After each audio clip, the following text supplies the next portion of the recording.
Well, well, well. It is Tuesday. And y'all know what happens on Tuesday. We get to hear Jerry Jones talk about the Dallas Cowboys. That's what we're going to be checking out today. And I also have something else I want to show you. Let's go. Yep. I'm still riding with the Dallas Cowboys. Let's go. Jerry Jones continues to be confident about the Dallas Cowboys going against the Green Bay Packers. And I'll be honest with you, I don't blame him.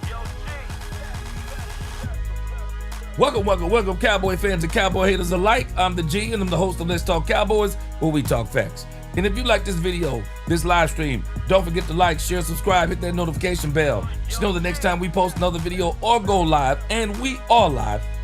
And if you see that HYPE button, please hit that HYPE button. And if you haven't become a channel member or subscriber yet, please do. We have a lot of great things coming up the remainder of this season. Now let's talk facts. Jerry Jones continues to be confident in the Dallas Cowboys. And I don't see any reason why he shouldn't be confident in his team. I'm just confused at why anybody would want Jerry Jones to have any other thought process than that his team is good. Why do we act like this doesn't make sense? Who would want a GM and an owner saying, "Yeah, what you think about your team? Oh, we suck. We're terrible. We have no chance of going to the playoffs. We have no chance of beating Green Bay. The season is over without Michael Parsons. The season is over without CeeDee Lamb." Why would we be saying this stuff? And then we get mad at Jerry when he defends his team. I love the way Jerry defends his team. I don't care what anyone says. All right, this is going to be our show for today. Jerry Jones 105.3 interview, normally on Tuesday. I also want to hear something in 105.3 is talking about today with Cowboys Notes. Man, these dudes on 105.3 the fan, man. Sometimes they be hating on the Cowboys. But nevertheless, we're going to check out something they talked about today. Then we're going to I want to talk about the Micah Parsons difference, because this is the big talk now that we're in this week of playing the Green Bay Packers. Everybody keeps talking about the Cowboys pass rush woes and all of this stuff. Well, I'm going to destroy this whole argument. I'm going to destroy this whole argument about the Micah difference. I'm going to take us down memory lane, because somebody needs to be reminded about what we look like with Micah Parsons and with Demarion Overshown on this defense. And I'm going to mix this into the fact that we act like that this defense being bad right now, we act like that it's something new, and it's all because of Micah Parsons. Total lies. All of it. All of that. All lies. This is where we're going. Jerry, 105.3 Defend Cowboys Notes. Michael's difference. Memory Lane 2024. Let's go.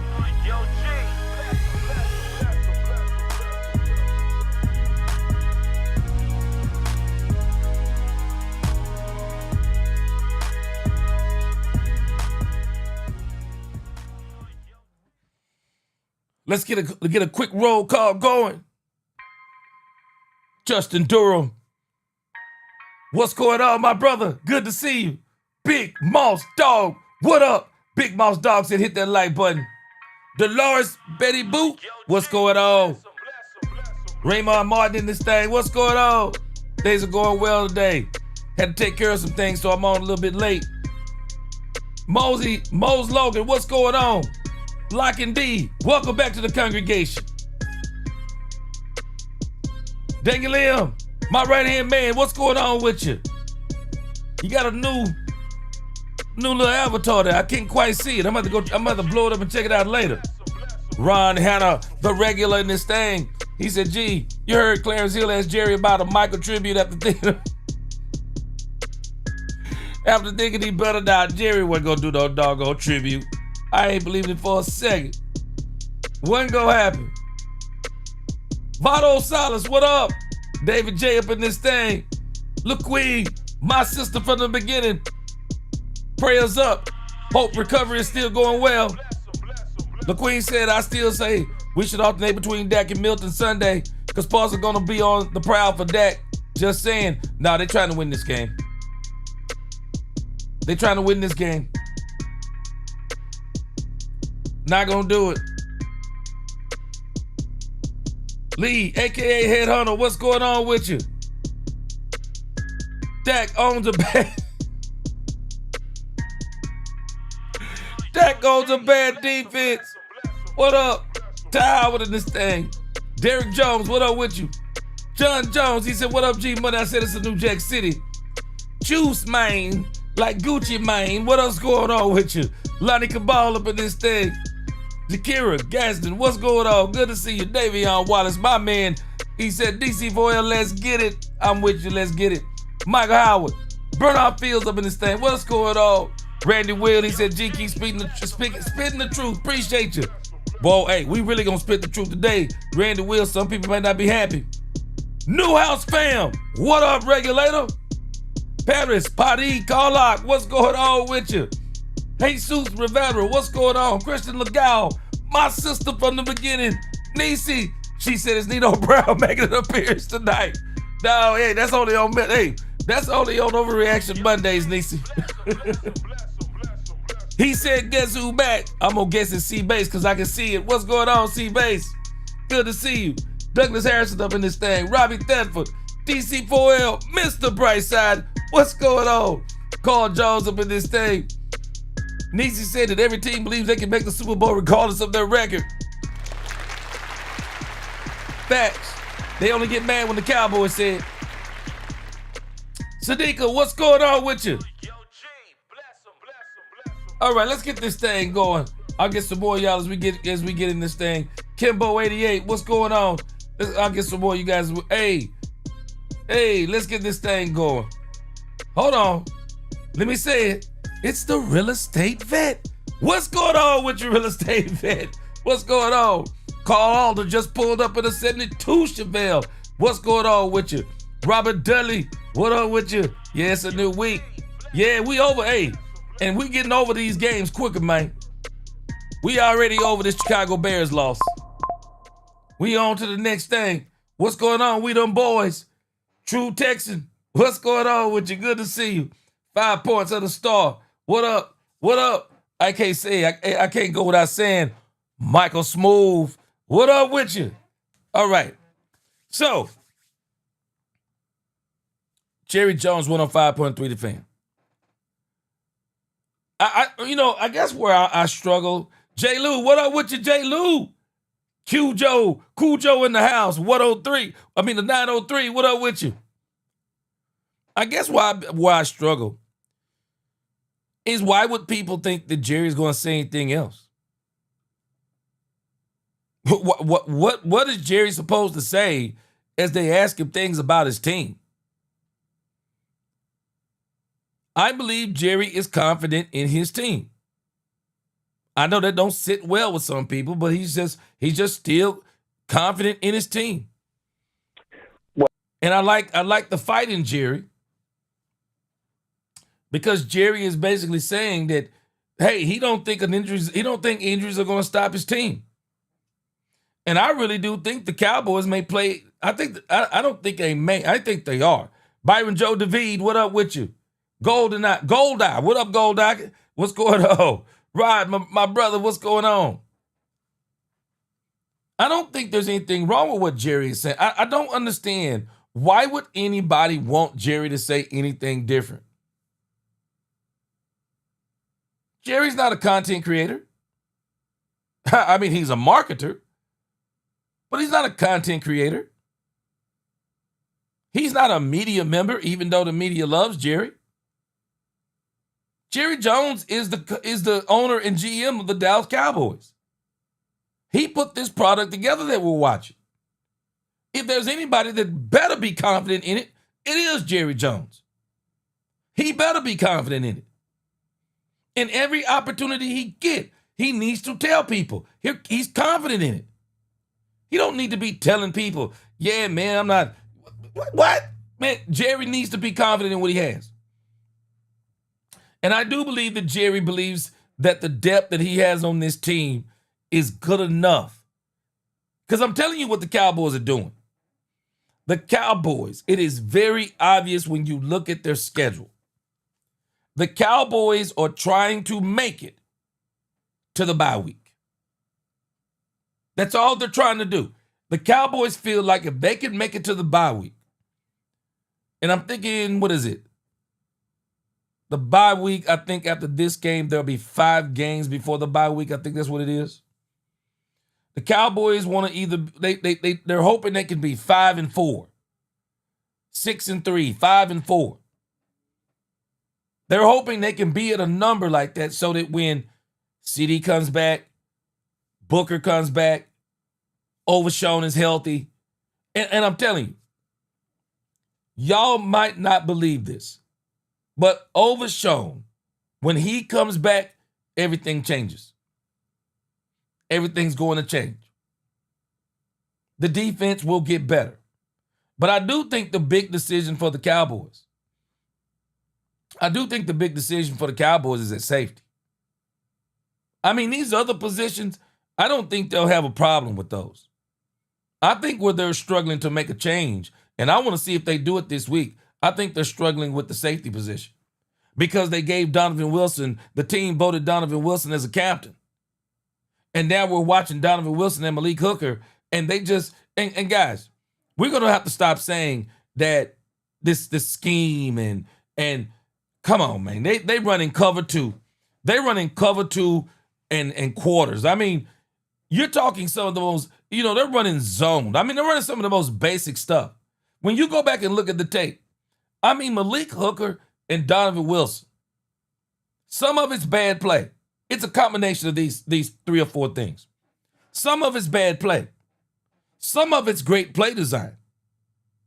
Some of it is great play design against the film work of looking at the safeties of just bad play.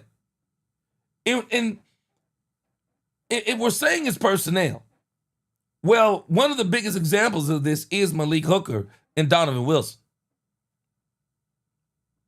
And Poobie D, we were talking about this last week, and we called them quote-unquote box safeties.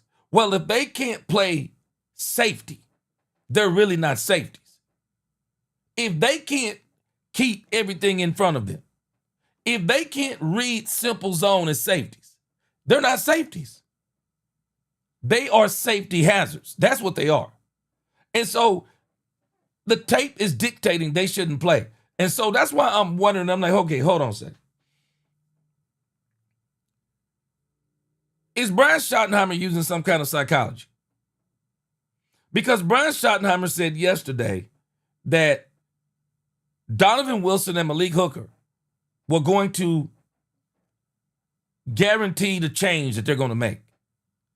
So I wonder if that was a fancy way of saying that they're going to buy into the fact that we've shown them that they have been just bad.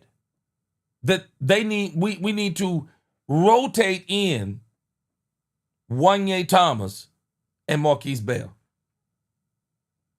That's the change I'm looking to see, because nothing else to me, if you change Jack Sanborn, but you don't change Donovan Wilson, you can't get away with it. I just don't think you can get away with it. You can't change Jack Sanborn and not change Malik Hooker. I don't see how you do it. If you're going to make a sweeping change, you have to make a sweeping change. For example, I think one of the changes they're going to make is Sam Williams. I think one of the changes they're going to make is Sam Williams. James Houston's going to get more snaps. Jadeveon Clowney's going to come in and ball this week. He's going to get more snaps. I'm very interested to see these changes. But I'm gonna discuss this when I go down memory lane, because we have a very short memory. I've noticed this. The media, a lot of content creators, Cowboy fans, very short memory. I'm going to remind us that we were talking exactly like this last year at this time. We were talking the same way. We were talking the exact same way. So the issue is, what are we going to do to change it? So again, Jerry seems to be very confident that the Cowboys are going to be able to change it. Okay, I'm gonna check that. I'm gonna check that avatar out. Okay, that's you in the gray. Okay, Daniel M, I see you. Who are those people sitting with you? Carl Jones, what's going on? All right, let's get this thing started with Jerry Jones. Poopy D, my man up in this thing. What's going on, Poopy D? Mason Bartlett, what's going on? One Atlantis, what's going on? He said T-Boo.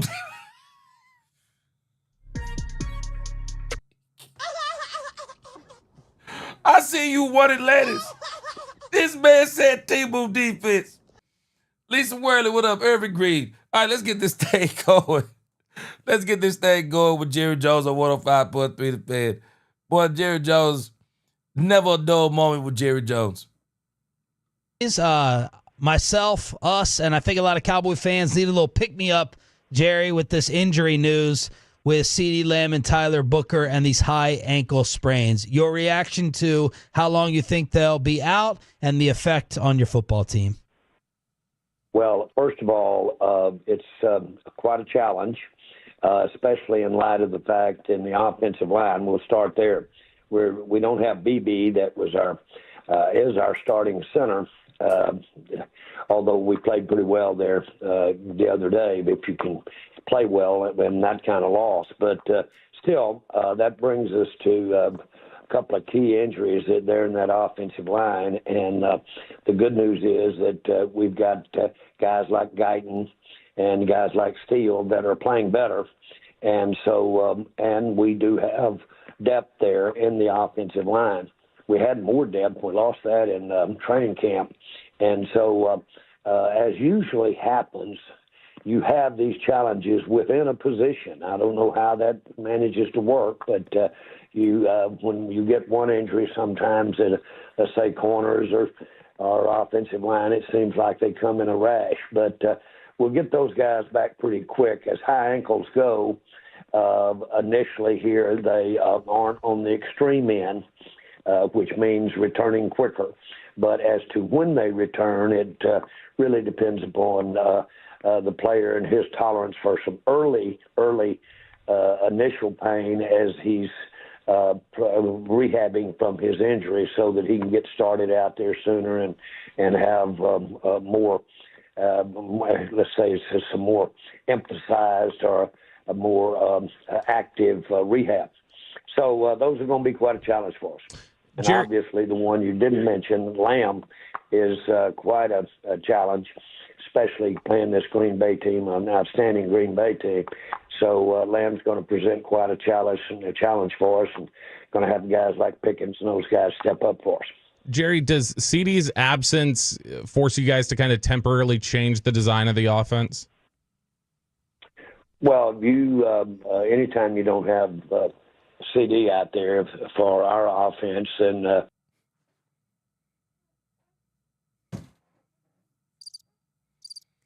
let me just stop for a second.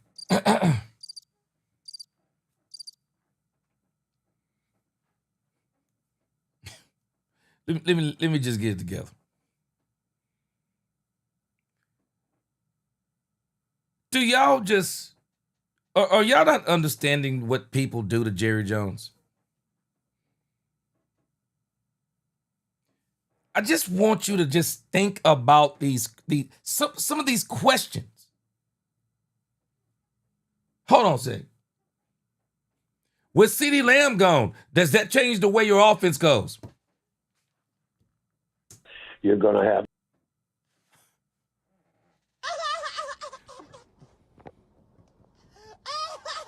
I just want y'all to absorb the absurdity of some of these questions. So you lose the best wide receiver in football. That's not going to change the way your offense works? Come on, man. We got to stop getting mad at Jerry. We got to stop getting mad at Jerry for some of this stuff, man. Some of these questions they're asking Jerry are absurd. What is he supposed to say? No, man. No, without CeeDee Lamb, we're going to be just as good. The injuries? No, they didn't concern. No, the injuries, yeah, they concern me. We might as well not even play with those kinds of injuries. What are we expecting the man to say? I don't get people with Jerry Jones, man. I mean, they are literally acting like Jerry Jones is supposed to be talking like a content creator who don't like the Cowboys or somebody who keeping it real. Oh, you want Jerry to keep it real? If Jerry was to be saying some of the stuff that people want Jerry to say, they would really be destroying Jerry.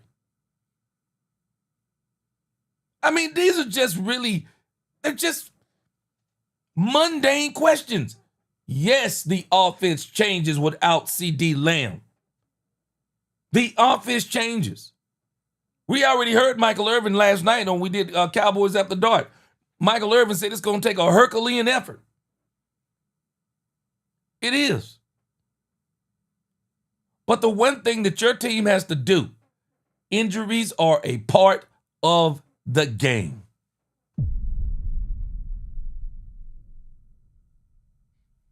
The Dallas Cowboys, and we should know this better than anybody, the Dallas Cowboys are not exempt from injury. And so the Cowboys have to do what everyone else do when they get injuries. Everybody thinks that everybody goes, yeah, man, hey, when somebody get hurt, you go and just run out there and say, who's still left out there available on the streets? Do y'all know everybody don't do that? We got to stop acting like that everybody, when somebody is hurt, everybody run to the streets and they say, who's available? Let's get them. Hey, let's make a trade. Let's start trading away draft picks because we got injuries. We're the only team I know that everybody wants to do that. Every time somebody comes available, the Cowboys ought to get them. The Cowboys don't want C.J. Gardner. The Cowboys have to do what everyone else does when they get injuries. You got to weather the storm. You have to weather the storm. The players you have backing up your players, they got to step up. And we are fortunate because we do have George Pickens. Because could you imagine if it was just CD Lamb and CD Lamb would have went down? At least we got George Pickens. But it just, I don't understand some of these questions that people ask Jerry, and then when Jerry gives these answers, people get mad. Some adjustments, but the good news is that we have serious flexibility in our offense to move the ball.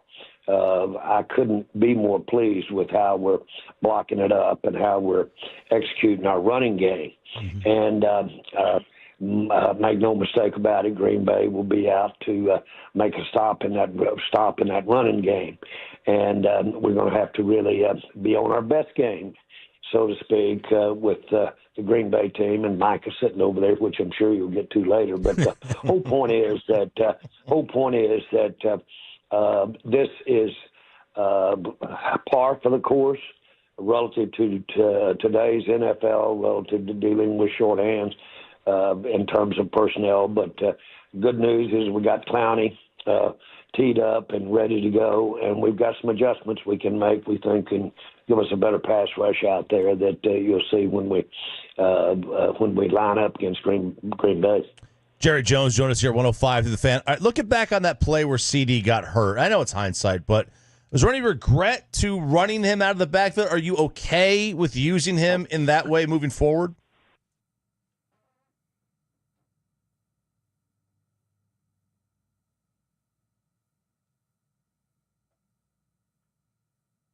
I just want y'all to absorb these questions. I just want you to absorb them. Absorb the absurdity. Absorb it. So what do you want Jerry to say? I don't even know what he's going to answer. What do you want him to say? See, this is a headline. This is a headline answer. What do you want him to say? Jerry is. This is one of them ones where you're criticized if you do, you're criticized if you don't. So what's Jerry supposed to say? Yeah, man. I'm furious at the fact that I'm furious at the fact that Brian Schottenheimer ran CeeDee Lamb. I'm furious. It's stupid. We got Javonte Williams. Hey, man, if he want to run, if he wants somebody to run, well, why don't he bring up Jaden Blue? Yeah, I don't know why Brian did that. Miles Sanders should have been running that play. You don't have your best receiver running that play. Is that what we're thinking Jerry's supposed to say? I can say that. Y'all can say that. They can say stupid stuff like that or ask stupid questions like that. But Jerry is the owner and the GM. Why would Jerry start trying to go against his coach? Why would Jerry be second-guessing his coach, especially in the first season? Ain't that right, Nisi?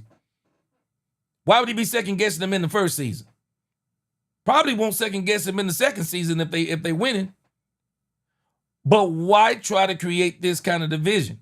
These questions are borderline absurdity because they're designed that if you can get an answer like you thought it was stupid, then they go and print that Jerry said that Brian Schottenheimer shouldn't have been running CeeDee Lamb.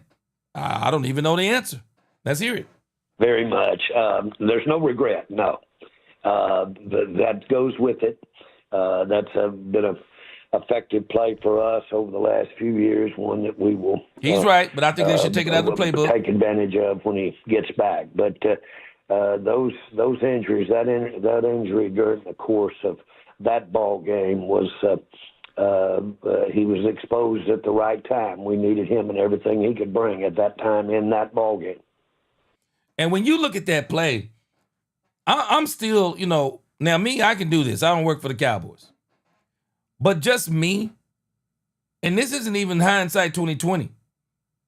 I just think your wide receiver gets to, there are certain levels that certain players get to that you're just not doing certain things with them anymore.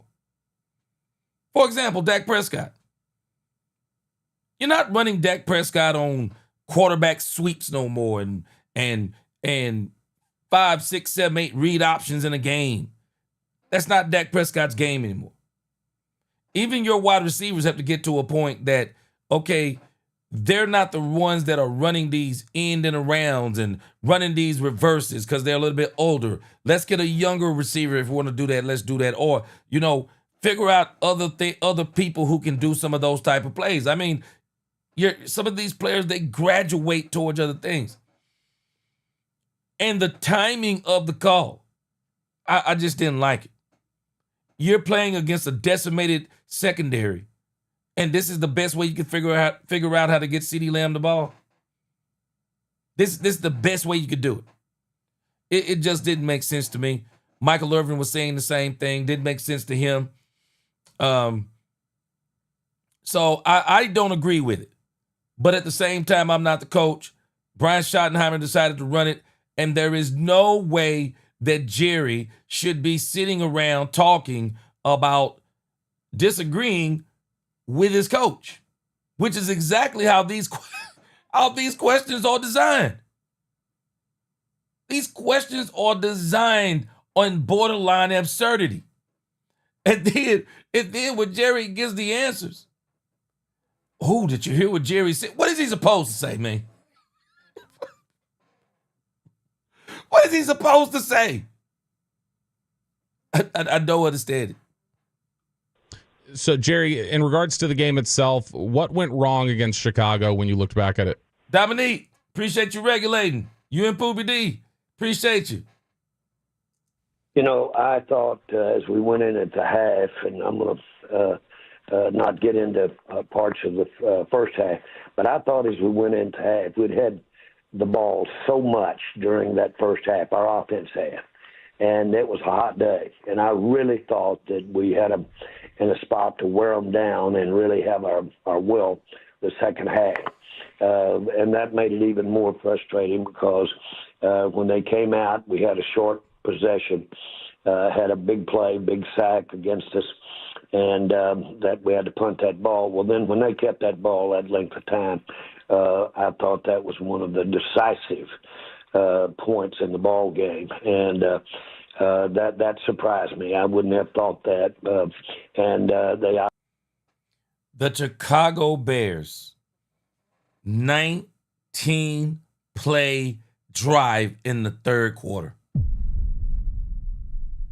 We went over it yesterday. 10 minutes. And one spot in there, they literally ran the ball, I believe, 8, 9, 10 straight times. I mean, it was an incredible drive. It was an incredible drive. And I'm like Jerry, a 19-play drive, no mistakes. We couldn't force one error. That's a tough thing to do, man. That is tough. The Cowboys had a long drive, I think it was in the second half, and it wound up in a turnover. That's the thing about long drives. A lot of times teams, you do a long drive, unless you do it the way Chicago did it, and the way they did it was the way you do it. You got to be able to run it down a team's throat. If you can do it like that, it's demoralizing. If you can make them struggle with, a mix, more passes, that's where you can get the mistakes. They didn't do that. They ran it most of the time, and it was demoralizing. Demoralizing. Tough one, boy. That's a tough one. Y'all can understand Jerry on that one. Boy, that was a tough one. Obviously knew they needed to keep that defense off the field there early in the third quarter, and they got it done. Jerry, we've heard you talk about the Monday meetings that you guys have after games and some of the hard conversations that you guys have. When you sat down yesterday, what was the number one thing that you wanted answers about after the loss? Well, answers, I think that's probably fair to say answers. What you want is what we're going to do about it. And there's not much argument as to what we didn't do well that resulted in the loss. There's not a lot of conversation about that other than how can we, this coming week and 3 days of practice, how can we basically address it personnel-wise, scheme-wise? And that's the nature of the conversation. Jared Jones joins us here, 105 through the Fan. It's 3 straight coordinators on the defensive side, 3 straight years. How much has that impacted the slow starts this year and last year on the defense? Now, see, this is a good question. I actually have this wrote down to bring up. See, I hadn't heard this interview. But see, this is a great question. Because I do think this is something that we need to address. 3 different defensive coordinators in 3 seasons. Some of these guys are new. So I don't know if it's as much as a deal for the newer guys. But Hooker, Donovan, Trayvon Diggs, Deron Bland, Damone Clark, also Diggy. I'm just thinking about the guys who have already been here. Mozzie Smith. I'm just thinking about the guys who have already been here. And this entire thing is just brand new to them again. Another whole new system. Dan Quinn. North Turner. I mean, not Turner. I'm thinking about y'all had me. I stayed up late last night. Mike Zimmer. Dan Quinn, Mike Zimmer. Now we have Matt Eberflus. This is a very good question. I do think it's something that we might ought to think about and give a little bit more consideration to. 3 different defense coordinators in 3 years. And we also saw this last year, and this is why I'm going to take us down memory lane. I'm going to take us down memory lane so we can look at what this defense was last year with Mike Zimmer. We need to do that. And as a matter of fact, I got another note. We're gonna mention all of this because I think this defense is where we really need to start probably being a little bit more realistic. Yeah, we got a Matt Eberflus problem, but we also got a personnel problem, maybe even a comprehension problem. But this defense thing, I'm actually amazed at how we're acting like this is new. It's not new. Defensive side. Well, when you look at, you can easily point to that and say you've had some differences in your defense for 3 straight years. On the other hand, I haven't added it up, but there's a whole bunch of those defensive players that weren't there last year and the year before. So they're under this new defense, certainly because they've just gotten here, either straight from college or in most cases from other teams. And so, I get it when you make those changes conceptually in the defense. I get it when you say new coaches have to learn the players and develop the players as to they see what they're trying to execute, the coaches. Having said all of that, I think it plays a role, but it's not an excuse because you've got turnover all over this league in coaching, and you've got turnover in players all over this league. And so you've got to factor that in. That's the life you've chosen. That's what we do. And by the way, if you're a coach, more so than any other explanation, you're prepared for a setback like this. You should be. You should know that there's a good chance one's coming. And so as coaches or as managers, this is no first time, or either you're very naive. In the NFL, and even as these teams are across the board, those differences that you saw out there Sunday can be corrected. On the other hand, you've got to know that here we're facing Green Bay. They'll look at what we didn't do well. They'll look at what we didn't have in the right spot personnel-wise, and they'll be ready to attack that Sunday.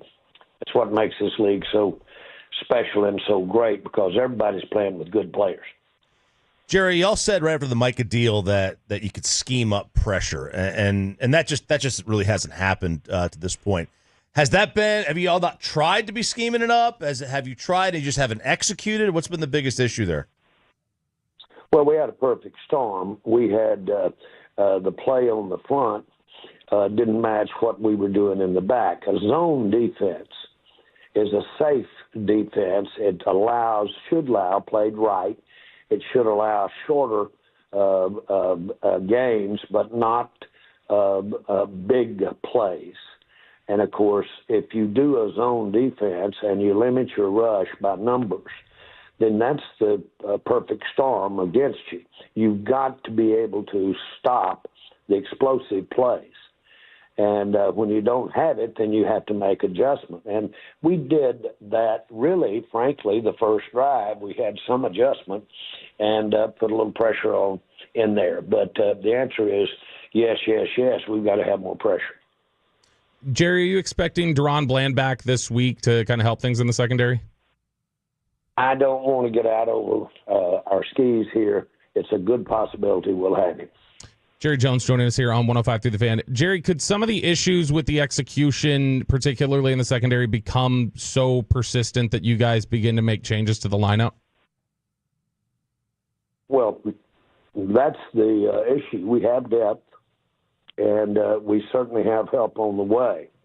You just named one of them, and we've got a couple of others that could really come off of our IR that more than likely would have been playing in these first 3 ball games. So we have personnel on the way by and through guys getting off the injury list. And that could be very, very helpful. However, what we were really short on out there, which was just not playing the schemes that we were using in the secondary to its fundamentals, not playing to the fundamentals of the scheme, is what really hurt us with those exceptional long plays that Chicago put on us. Jerry, you told us last season and in previous years that you're never going to make a head coaching change in the middle of the season again. Is that a general rule you apply to the assistant coaches and coordinators as well? Well, I don't. I think it'd be unfair to not to me, but to you to answer that way as though it's a policy. It is. It is not anything. It's just that I really like our coaching staff, and they're really outstanding teachers. They know what they're doing. It doesn't look that way now. Chicago had something to do with that, but I've got the real confidence that this staff that we've got, Flus, we know well. We've coached here for, I think, 7 years before he left to coach elsewhere. Having said that, that's not a discussion point, but other than to answer your question. Cowboys owner and general manager Jerry Jones with us here on 105.3. Some of these questions, man. They're literally asking Jerry Jones, is there a possibility he could fire Matt Eberflus? Yeah. Boy, I don't know. I don't know. Boy, I be struggling with this stuff, man. Come on, man. God, who asked this stuff, man? Who asked this stuff? This is crazy. The fan. Jerry, do you feel any extra competitive drive to win this week with Micah Parsons coming back? Yes, I do. And all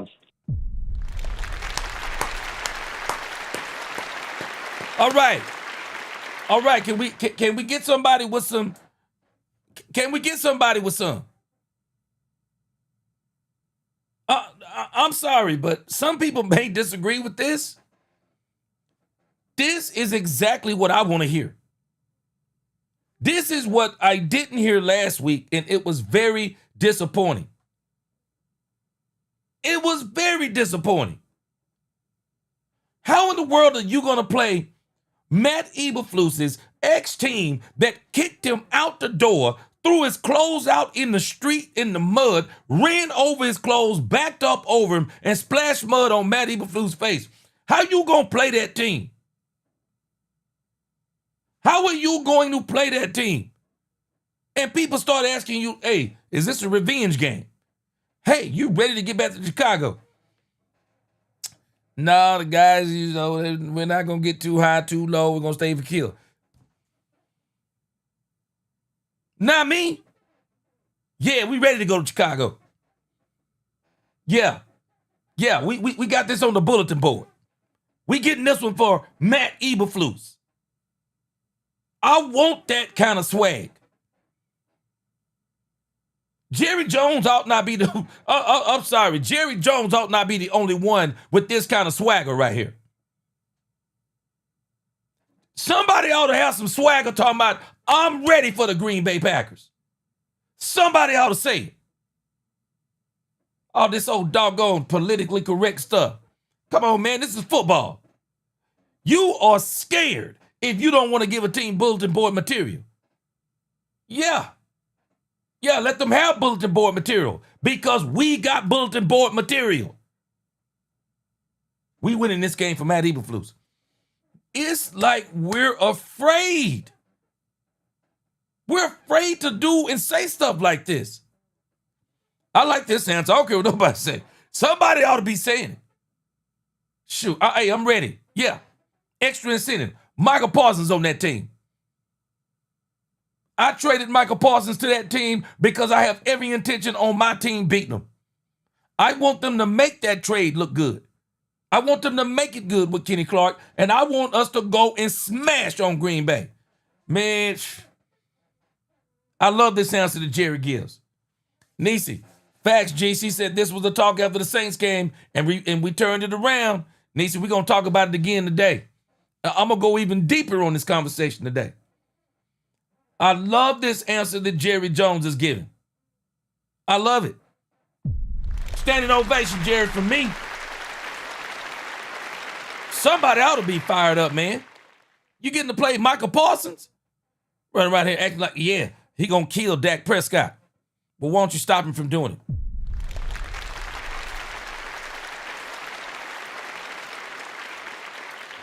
Last time I checked, Cleveland Browns don't have a superior offensive line. If I'm not mistaken, looking at the stat sheet from yesterday, Michael Parsons was relatively silent against the Cleveland Browns. Don't tell me he can't be stopped. We got to stop this nonsense. I'm sorry, but we do a lot of punk talk. We do a lot of punk talk. Michael Parsons is coming to Dallas. Lock the doors. Lock the windows. Everybody run and hide. I know we're not going to do it. But somebody should be saying we ready. This is the NFL. Injuries are no excuse. They are an excuse, but they're not an excuse. You still have to line up. You still have to line up. I don't care who's not playing. You still have to line up. And when the press conference comes and when we start talking to you about the game, you don't get the option of saying, yeah, you know, we expected to lose today because we were missing several players. Get your butt out of here. You don't even get to sit on the bench. You're fired. We got to stop being punks. It is what it is. You don't get to choose the schedule. You have to play the next opponent on your schedule. And the Cowboys should not be running scared. Shoot, I love this answer Jerry Jones giving right here. I absolutely love it. People talk, hey, yeah, boy, he's stirring up the hornet's nest. No, throw gasoline on the fire. Throw everything on the fire. Anything flammable, throw it on the fire. Ain't no use in running from it. It's coming. Yes, we ready.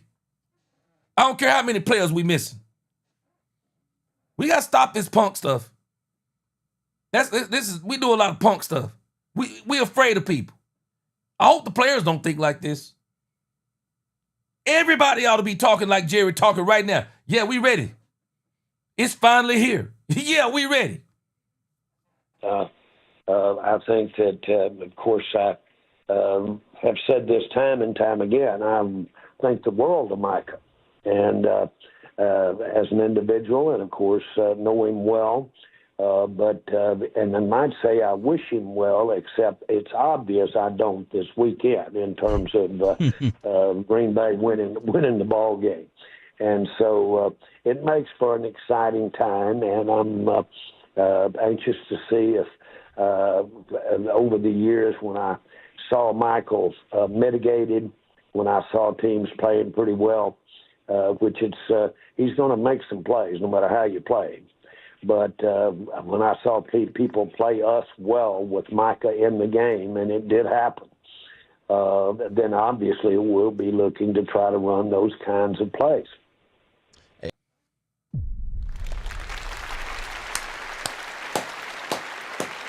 Yeah. Boy, wait till I take y'all down memory lane. We got to stop acting like this man is unstoppable. I'm telling us we are guilty. Some of us are guilty of what we accuse the Joneses of. Yeah, we like our guys. Yeah, a lot of us like their guy too. Yeah, a lot of us, boy, some people jump ship. Some content creators jump ship. When the Cowboys traded Michael Parsons, there are some people, I'm not a fan of the Cowboys no more. Why? Traded Michael Parsons. What? Over one player? A player who, in the grand scheme of things, you won nothing with. Nothing. I understand the circumstances. Michael needed players around him. Dak needed players around him. I get all of that. But at the end of the day, If you are an immovable force, somewhere you're supposed to be making a difference.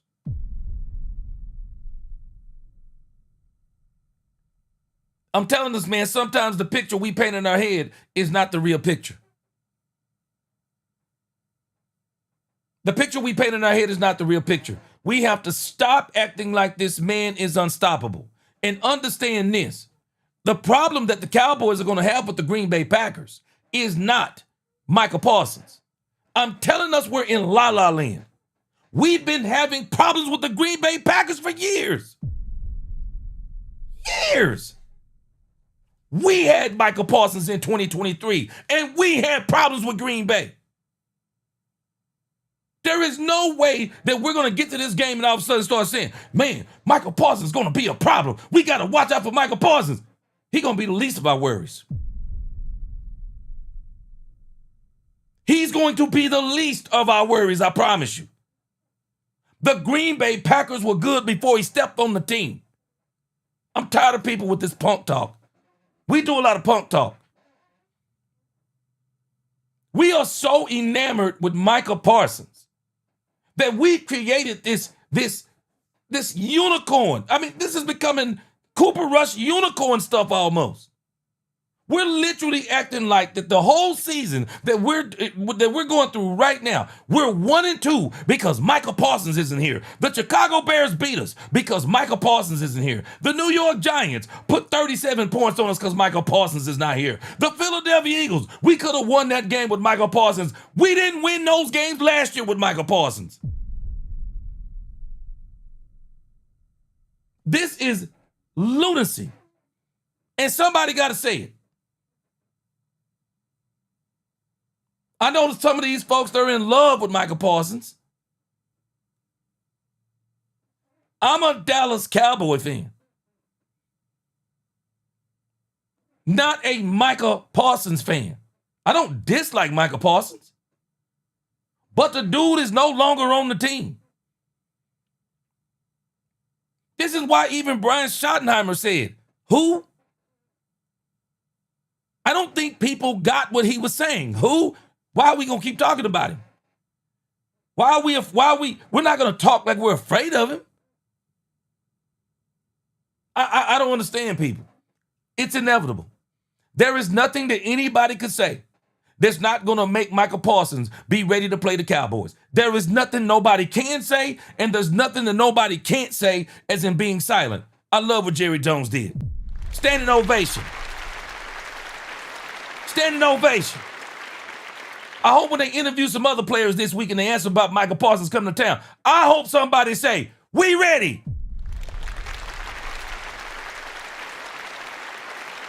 I hope somebody say, we're not afraid. What do you want us to do? Be afraid? I hope they say it. Boy, we be on some punk stuff. Straight up punk stuff. We still bragging on the dude that's not even here. Straight up punk stuff. I can't do it. I can't do it. I can't do it. I couldn't play with people like that. We had a name for that when I was growing up. Niecy, I would love to see it. Jared needs to make the team go radio silent for 2 weeks, no interviews. I'd love to see it.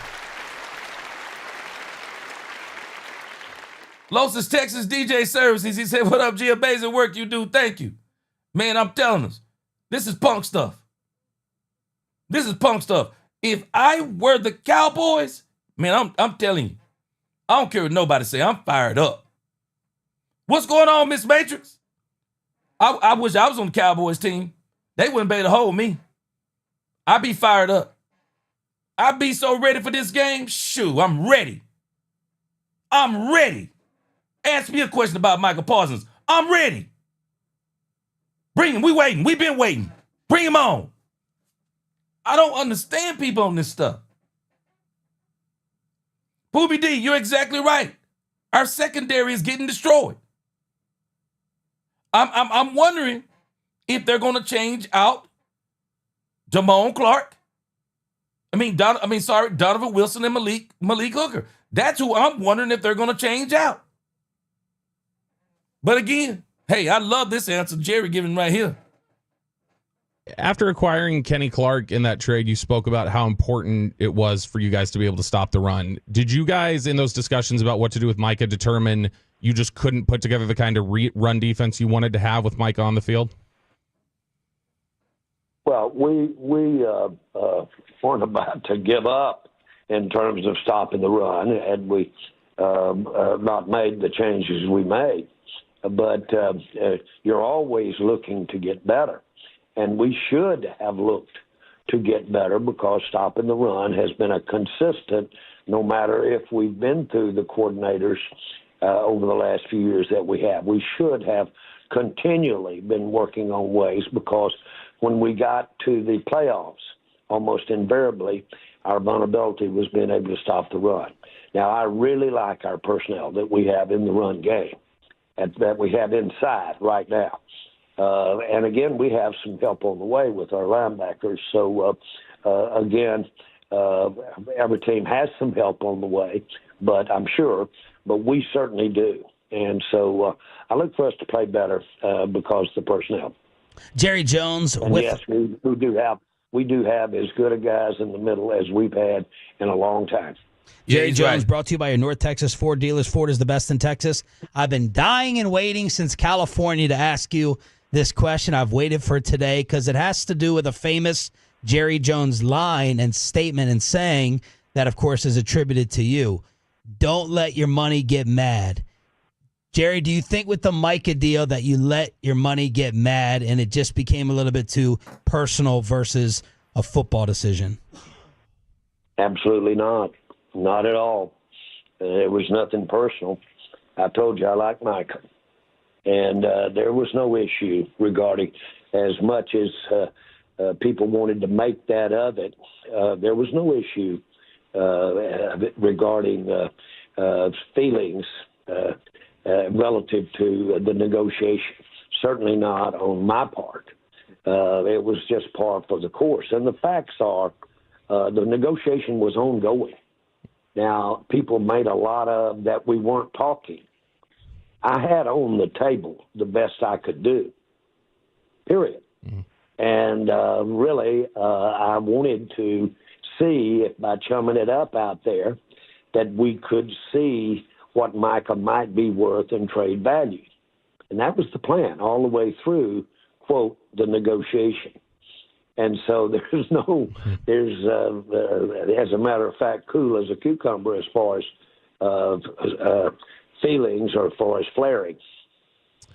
Jerry, you've said that as great as Micah is, the 5 or 6 players you guys get by moving him was worth more to this team right now.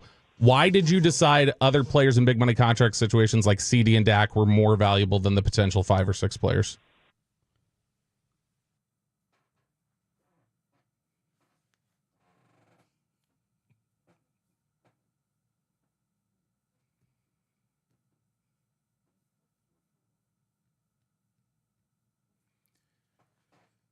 Big Rombowski, I see exactly what you're talking about. Do y'all not realize how insane this question is that Bobby Belt just asked Jerry Jones?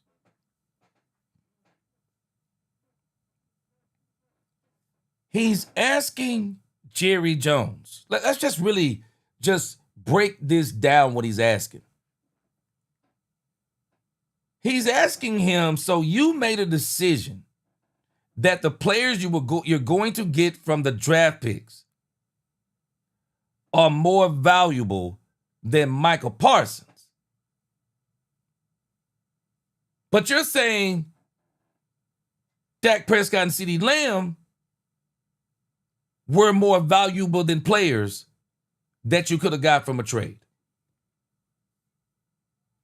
Why were they more valuable, but Michael Parsons wasn't? You can't make this up. You can't make this up.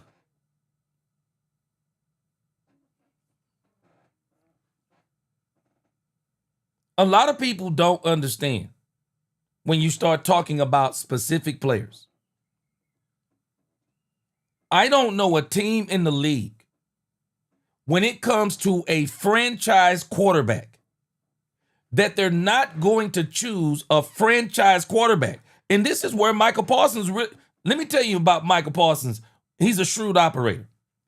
Michael Parsons came to the Joneses when it was time to pay Dak and CD Lamb and said he wanted to get his deal done before theirs.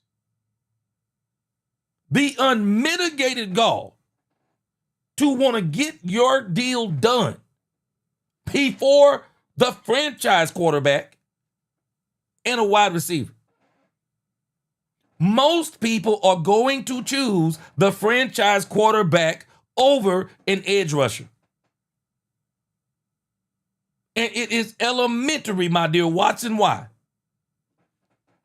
Edge rusher, don't throw the ball, don't catch the ball, don't run the ball, don't do anything as far as touchdowns go.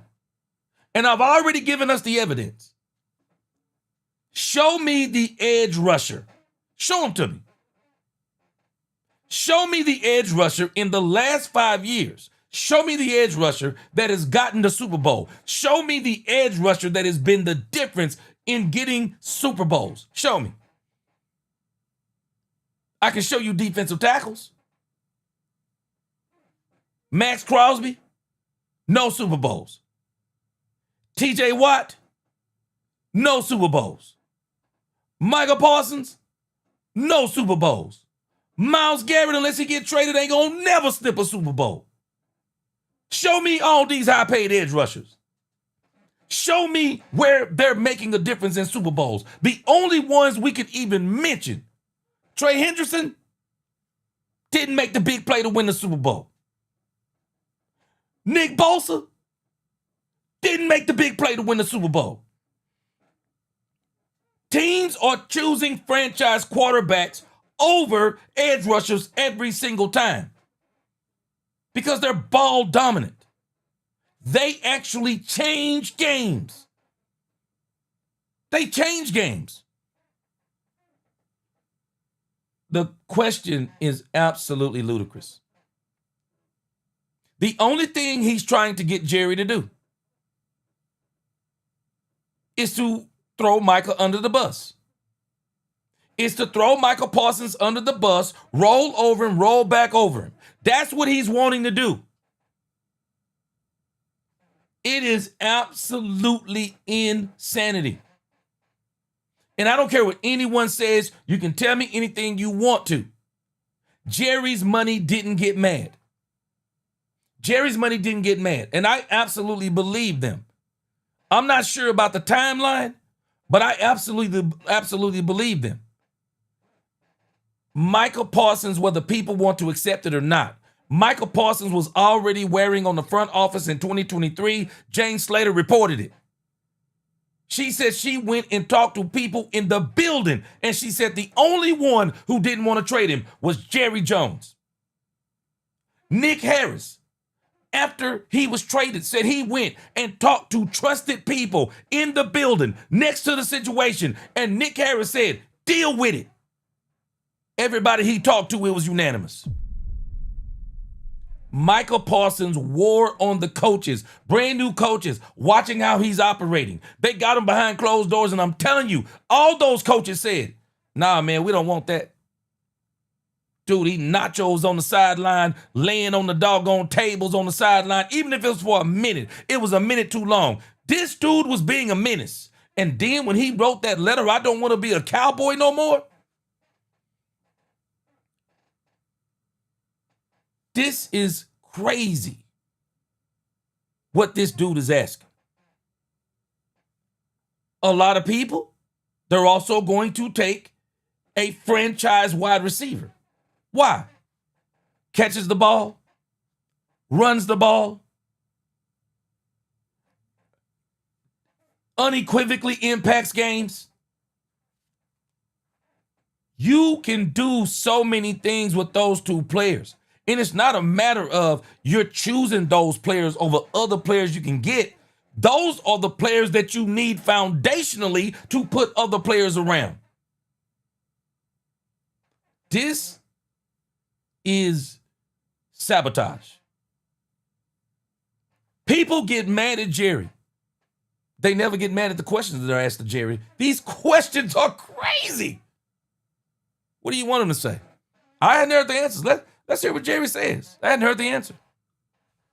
Well, because at some point you look at where you're trying to go as a team and look with how you can afford to get there, which has to do with the cap.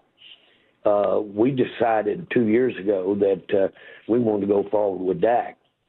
Now, that was quite a challenge because the combination of what we'd been paying him plus what we ended up paying him really takes up, if you will, your currency. That's just what it is.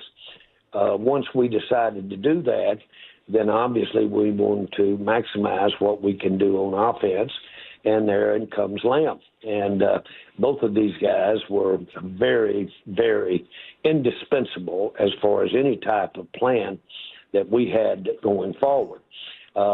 Micah, just as he was extremely attractive in terms of making a trade, Micah is also and was a very attractive player for us to go forward with on defense.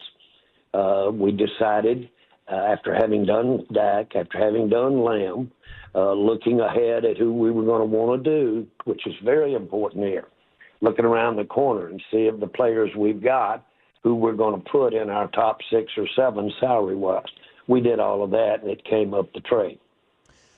Looking back, doing it over again, would you have traded him earlier in the offseason? No, not at all. Not at all. We needed this timing. We needed to be right here at the beginning of the season, in my mind, to get the highest value. Now, this is where I disagree with Jerry.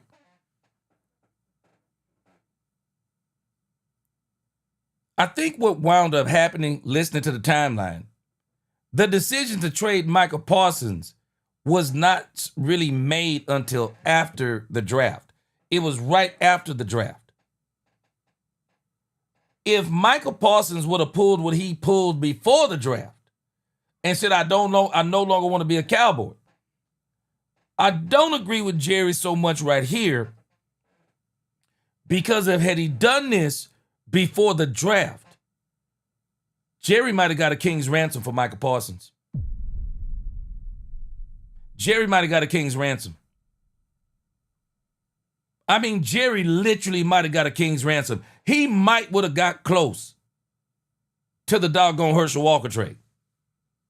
Jerry might have exceeded, I think it was the Miles Jack trade. Jerry might have exceeded that had he done that before the draft. Because I believe there are a lot of teams who would have traded Jerry Jones. They would have traded him more for Michael Parsons than Green Bay gave up. I do believe that. We might literally would have seen somebody like the New York Giants. Not sure if the Cowboys would have traded him in conference, but we literally might have seen somebody like Cleveland, Jacksonville. We might have seen them. It literally let the Cowboys trade up into the top 5. I believe it. I believe it. I disagree with Jerry on that, but that's Jerry's opinion. You know, maybe Jerry's looking at something else. But I do think that, I don't think they were really thinking about trading Michael Parsons until it really got I think as it got closer to the season to start, the Cowboys was I think they'd been talking about it, but then when Michael really started showing out, and I think the straw that broke the camel's back is when Michael Parsons decided that he was going to go get that second opinion on that on his back. Strange to me. I hadn't heard no talk out of his back ever since week 1. We know what it is. But Jerry realized that Michael was going to keep playing the game. And Jerry's like, no, I don't want to play the game no more. You're either going to play on the franchise tag or get traded. Now, let's look at the flip side of this. The flip side of this question is, I do believe that Jerry and this team, listening to Brian Schottenheimer, people may not realize it, but Brian Schottenheimer, the whole offseason had been talking about the trenches. He had been talking about, in particular, the defensive tackle play, the offensive guard play. He had, in particular, been talking about that. The Cowboys stopping the run. I'm going to show you when we go down memory lane. Stopping the run was unequivocally a problem for the Cowboys. I'm going to take you down memory lane. A lot of people think Jerry is capping on this. I don't think he's capping on this thing about stopping the run.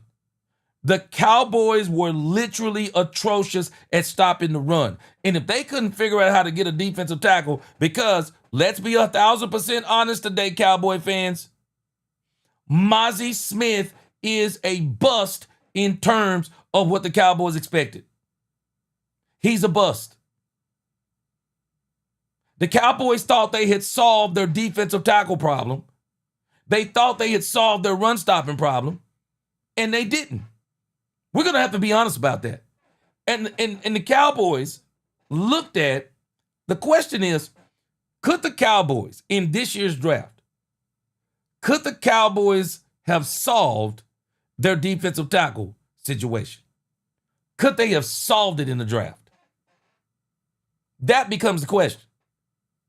Could they have solved it? I think it got down to the wire. The Cowboys said, we're going to cut our losses, trade Micah, and we're going to get a defensive tackle. Now, for anybody that's saying that Jerry don't like Micah and his money got mad, if Jerry didn't like Micah and Jerry money got mad, explain to me why he traded him to Green Bay. Explain it to me. You don't trade a player who you dislike and your money mad. You trade him to your rival Green Bay, who was already on the verge of winning? It ain't matching. I think Jerry unequivocally liked Micah Parsons. Some of us really ought to be mad that this man passed. We ought to really be mad this man traded this man to Green Bay. I'm serious. We ought to be mad this man traded this man to Green Bay. Why would he do it? Explain it to me. I can think of no other reason that he liked him. I don't know any other reason that he could have done it. Because the reality is, I'll be honest with you, I love the fact we got Kenny Clark. 2 first-round picks, I don't think it was enough. I think the Cowboys should have got more. I think they should have got Kenny Clark and a cornerback. Kenny Clark and a linebacker. And 2 first-rounders. Or Kenny Clark, 2 first-rounders, a third, a fifth, and a seventh. I think the Cowboys should have got more. It don't make sense to me other than Jerry likes this dude. It's the only thing that makes sense to me. You don't dislike someone and send them to a good team. If you dislike them, you send them to Siberia. Yeah, I'm going to send you to the worst team I can find. I'm just telling us. I believe Jerry on the majority of this stuff. I don't agree with the timeline though. I do think they had decided to trade Micah. I just don't think it was as early as they're saying. And maybe for Jerry, it wasn't as early. Maybe for the rest of them, they were ready to pull on it. I don't think Jerry was ready to pull on it. I don't think Jerry was ready to pull on it. I think that's why it took so long. That's why it took so long. Man, Jerry loves this dude. Jerry loves Michael Parsons. It's the only thing that makes sense. He absolutely loves him. I heard people talking about, well, why didn't you trade him back before the draft? Because draft picks become the most valuable timing-wise. You can have them in the offseason before the draft. That's when the pick becomes much more valuable and the player becomes less valuable if you're trading a player for potential picks. So I knew the time to get the picks was while this season was available to whoever got Micah. Having said that, the timing was right when it should have been. Jerry. Kenny Clark is a very good trade. He's a very good trade. The defensive tackle position isn't sexy because it's not getting 13 and 14 sacks, but it will definitely anchor your defense. Let me read a couple super chats as we get ready to get done with Jerry, and then I'm gonna take us down memory lane. Crush, what's going on? Appreciate you. He said, we couldn't stop Chicago's regular D-line. How are we going to hold the Packers? Plus our O-line hurt. They're gonna have to deal with it. They're going to have to deal with it. And I think one of the things that you're going to see, Crush, we'll see how it turns out. But the way you stop a team like Green Bay, you got to run at them. That's how you stop them. You run at, whenever you play a team that can rush the passer well, you run at them. You run at them. And you don't run straight at them. You create ways to run, you run slanted, you run slants towards them. You dictate how you run. You don't have to run straight at them, but you run at them. You get them at angles. You get it to where it's the advantage to your offense rather than them. I think one of the things they're going to do is they're going to try to run the ball. Because you got to think about this. We talked about it yesterday, Crush. There were 3 pivotal moments in that game. The first pivotal moment, had Javonte Williams not fumbled the ball, it's probably a whole new game. It's a whole new game if he don't fumble that ball. CeeDee Lamb getting hurt in that game. It's probably a whole different ball game. I think the Cowboys may take it down to the wire and win it again. And then, of course, that third quarter was demoralizing when they did the 19-play drive. But the Cowboys, they've had a whole week. And Crush, at the end of the day, there's no excuse. I don't know exactly how they're going to stop them. We're going to talk about that more as we get going this week. But it's not a matter of how they're going to do it. It's a matter that they have to do it. That's what we hire coaches for. Well, I didn't hire them, Crush. But that's what you hired a coach for. You got to figure out how to win without players who are hurt. Because everybody's doing it. We're not the only ones doing it. Everybody's doing it. Everybody has to figure out how to win without a player. Mark Davis, appreciate that super chat. Matter of fact, I was looking at something while Jerry was talking, and I'll pull it back up here in a moment. But one of the things I was looking at was all of the teams that are dealing with injuries right now. And the amount of teams that are dealing with injuries right now, it is massive. Guess what they're going to do? Guess what the teams who are dealing with massive injuries are going to do this week? Guess what they're going to do? They're going to go out there and play the game. That's your job. Figure out how to do it. That's what you that's what they hire you for. Figure out how to do it. Let's listen to this last question then. I hope, Crush, maybe we can answer some questions for you as we get ready to go down memory lane. Jones right here on The Fan. A big topic that's developing, Jerry, is what is Jerry going to do with all that capital, all that draft capital? You going to go ahead and wait, or maybe try to, not a panic move, but a save the season move with these injuries and try to get win now help, I should say. So how you plan on weighing that, Jerry? Win now help with all the draft capital you have versus just waiting to use them after the year? One thing that you do when you're, I'm going to say, running something or the ultimate decision maker is you wear that all the time. There's no time of the year when you're not thinking about these things. And that goes that way in many things that I'm involved in. So from a timing standpoint, it would surprise me if I ever have something pop up that hadn't in some manner crossed my mind significantly, taking a shower, meditating at whatever time in my life. You wear it and you think about it all the time. Now, I decided to come and spend my life in sport. So when I bought the team, I didn't make an investment. I bought a job. Because if I were going to wear something around with me all my life, 24 hours a day, in between everything, I wanted it to be sport. And that's why I'm here. So to answer your question, that's constantly with me. and with mine, with our organization, that's constantly with me on the hunt for Red October is the best way to use these picks. Jerry, last one for you. Do you expect Clowney to make his debut Sunday night, and do you think his legal issue will cause any holdup with you guys? Well, first of all, I'll answer the last part of the question.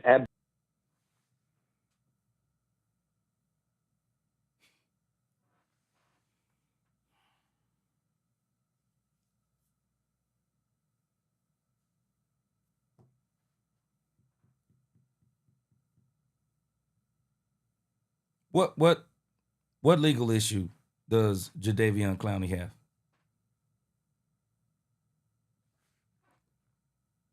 We're talking about a misdemeanor.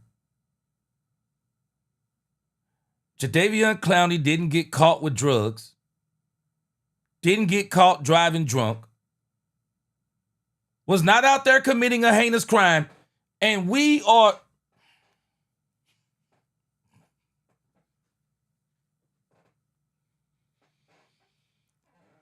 Crazy work. Crazy work. How it is misdemeanor, which is probably going to be thrown out. The man was trying to park at a private parking lot to go to a football game. And the reason why he got in trouble is because he failed to identify himself. And from what my understanding is, they have some problems with the police force down over there in South Carolina. I don't know the whole story, but I know this. Bro, we talking about a misdemeanor. This dude said his legal issues. Like this dude has committed a felony.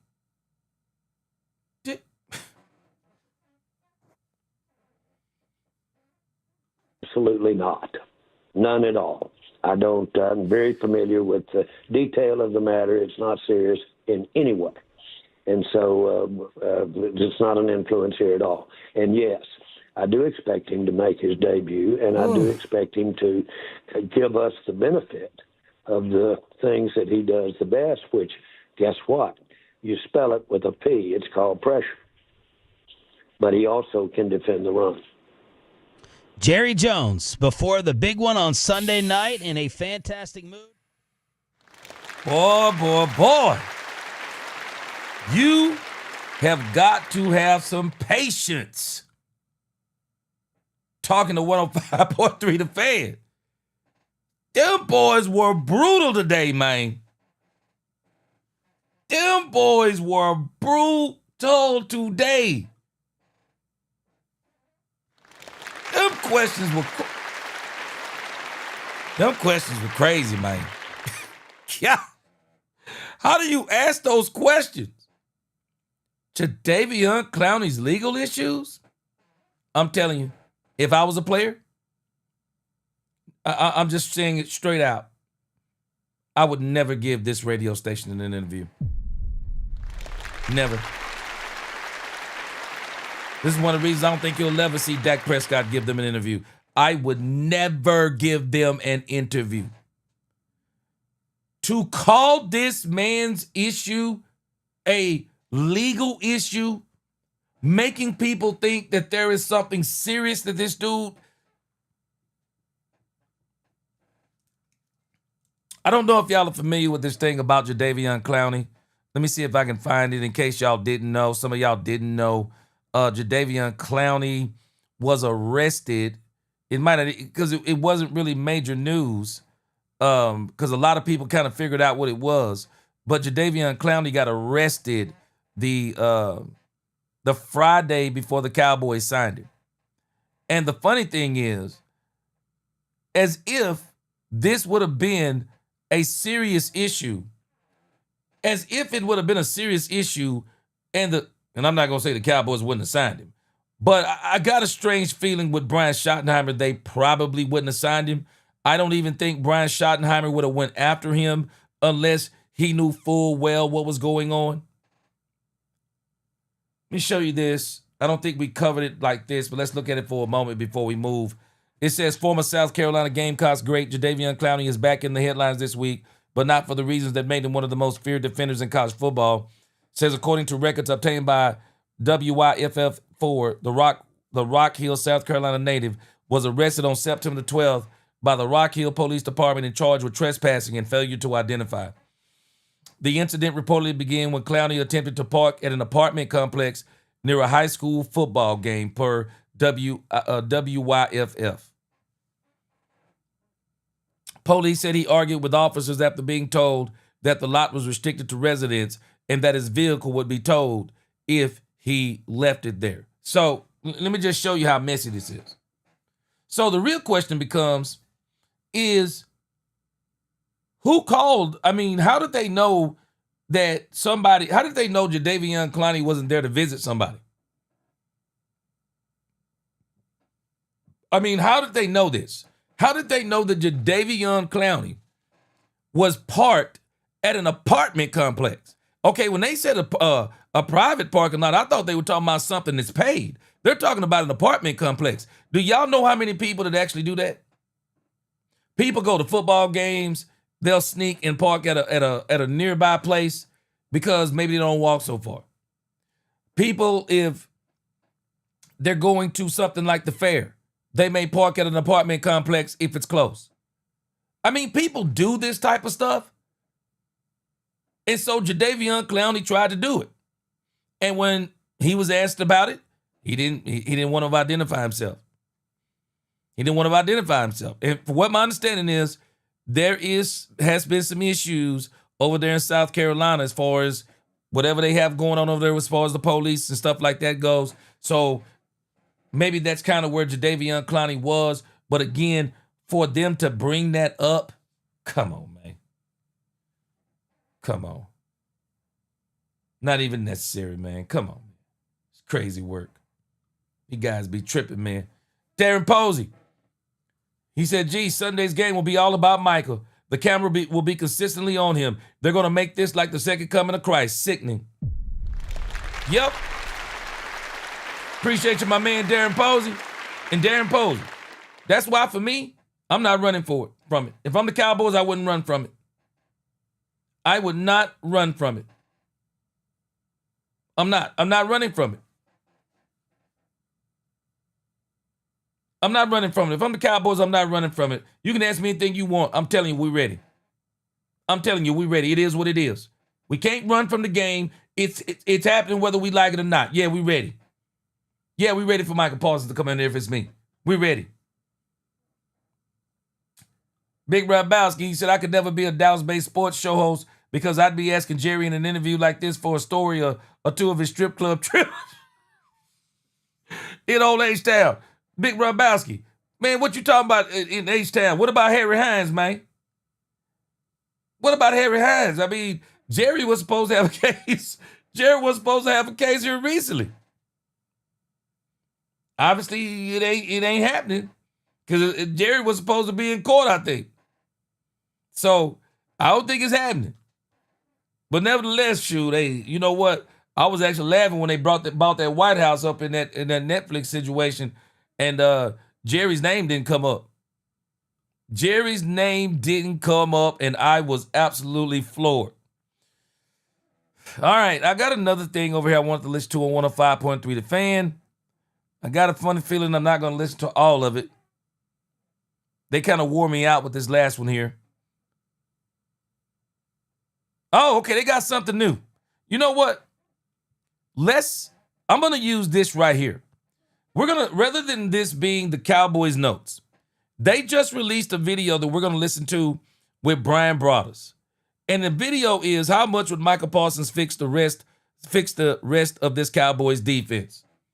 I'm going to see how they paint this narrative. And then this is going to knock us right into the Michael difference. So this will play perfectly into it.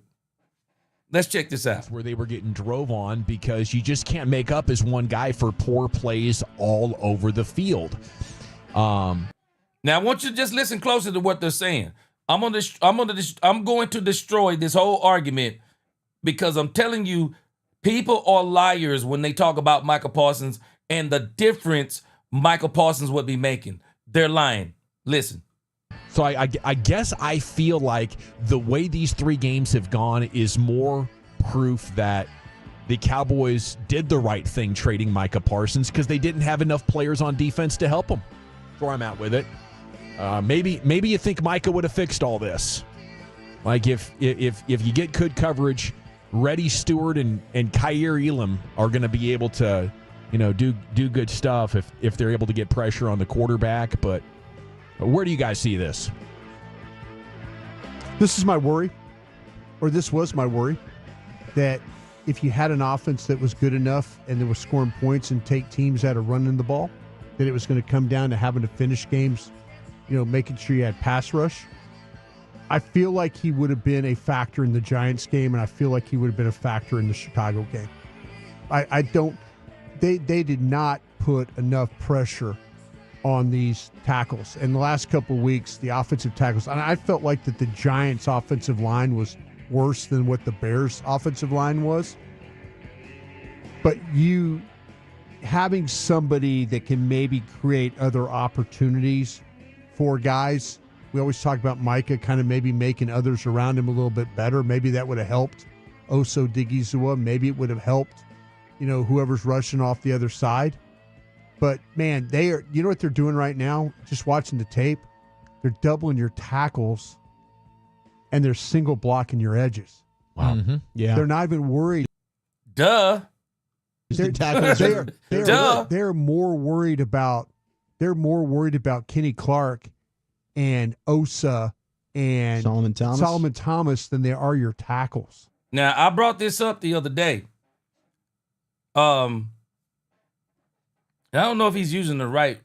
They're more worried about your tackles than your tackles. He probably meant to say your defensive ends. But Jadeveon Clowney should fix some of this. Jadeveon Clowney should fix some of this now. Because now, and I said the same thing the other day. Yeah, they've been doubling the tackles. It's obvious. But if you bring in now that you got Jadeveon Clowney, who I think is a better pass rusher than everybody that we have, we'll see if he's got that juice left. He's better than all of these pass rushers that we have. So now they're going to have to make a choice on who they're going to double, because I do believe Jadeveon Clowney might, especially, I don't know if it'll be the Green Bay game, but as he goes on, he's probably going to command some doubles. And if they don't double him, I got a good feeling that Jadeveon Clowney is going to be able to beat whatever offensive tackle they put on him. I think Jadeveon Clowney should be able to beat him. Jadeveon Clowney should fix some of this stuff. And the reason why he's going to be able to fix some of this is because the Cowboys got great defensive tackle play. That's why he's going to be able to help. And that's why I'm going to show us that what these people are saying is fallacy. Because with Michael here, do you still have good defensive tackle play? Because I say no. Because the defensive tackles you would have had would have been Jay Toya. Everybody was crying about Jay Toya can't be the guy. It would have been Mozzie Smith. Mozzie Smith, we know, ain't the guy. And it would have been Oso Digizua and Solomon Thomas. So we would have still been without a pure one tech. And while Oso would have had his moments, and they'd have been running all over him too. He'd have still been a liability in the run game. And I'm going to show us this in a moment. I mean, I can't tell. I mean, I know that there's some teams in the league that have got some damn good defensive tackles. And that guy at the Giants sees a double team every time he steps up there. But to me, he makes a difference against those teams that have those bad offensive tackles. And that's the way it would have been the last couple of weeks. And watching Detroit and at least one play against the Cowboys, Darnell Wright, their right tackle, is brutal. Yeah. He can't handle power. He can't handle speed. He can't handle a move. And, he was matched up with guys throughout the day that managed to get no pass rush winning. Jones, the left tackle, was even worse going into the game. Was even worse. I mean, He allowed like 12 pressures, 2 sacks. Yeah, didn't allow a single pressure. And even despite that, they're leaving those guys on an island with your edges. Yeah. Because they have no faith. They said you're not good enough, and they just doubled your defensive tackles, and they left your guys single on the outside. So everything could have looked different with Mike out there. I think, to me, that it is what it is. I just really believed in my heart that Dallas's offense always has a chance to score points, which takes teams out of their ability to run the football. The Bears did it to you yesterday. You got a guy rushing for 7, almost 8 yards a carry, and it didn't even matter. So with Micah, maybe you can hold down some of the worst offenses in the NFL, but without Micah, now even they will feast. The metrics will tell you that drives that have a sack in them or a negative play with a penalty usually end in a punt. It's incredible because they have not looked this bad since the year that you drafted Micah. Yeah, you have not looked this bad. I want y'all to remember what he said. He said the Cowboys have not looked this bad since the year they drafted Micah. Remember what he said?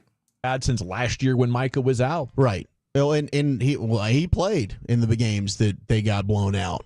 So, I mean, I think we've seen this defense look bad with him on the field. I think you're right against offenses that are poor. Absolutely. Caleb Williams, I don't think, goes without a sack yesterday for the first time in his career if Micah's on the field. But we've seen this team have really good offenses in the regular season. Mm-hmm. And then when they go up against good teams, then it does show up. You can't stop the run. I thought you made an interesting point on the post-game show, and you were adamant about this. You weren't interested in spending $47 million for a player like this, were you? No, I don't think any non-quarterback is worth that amount of money when it comes to roster building in today's NFL. I don't think you can pay a player like that, especially when we've seen this team be good. Agreed. So no matter what, they failed. Yeah, they did the right thing in your eyes. I think they did the right thing, 100%.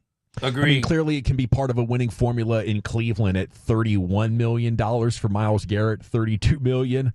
But I mean, 45-47 is such a bigger deal. I don't know. I guess I feel like they could win games against poor opponents, but you put Micah Parsons back on this team, it's not making them a playoff team, is it, Chief? No, it's not going to make them a playoff team. Your run defense is going to end up being worse because you don't have Kenny Clark. So you're going to get run on a fair amount more. Somebody talking sense on the panel. Somebody's talking sense on the panel. Because I'm going to show y'all exactly what these guys are saying. What this guy's saying is exactly right.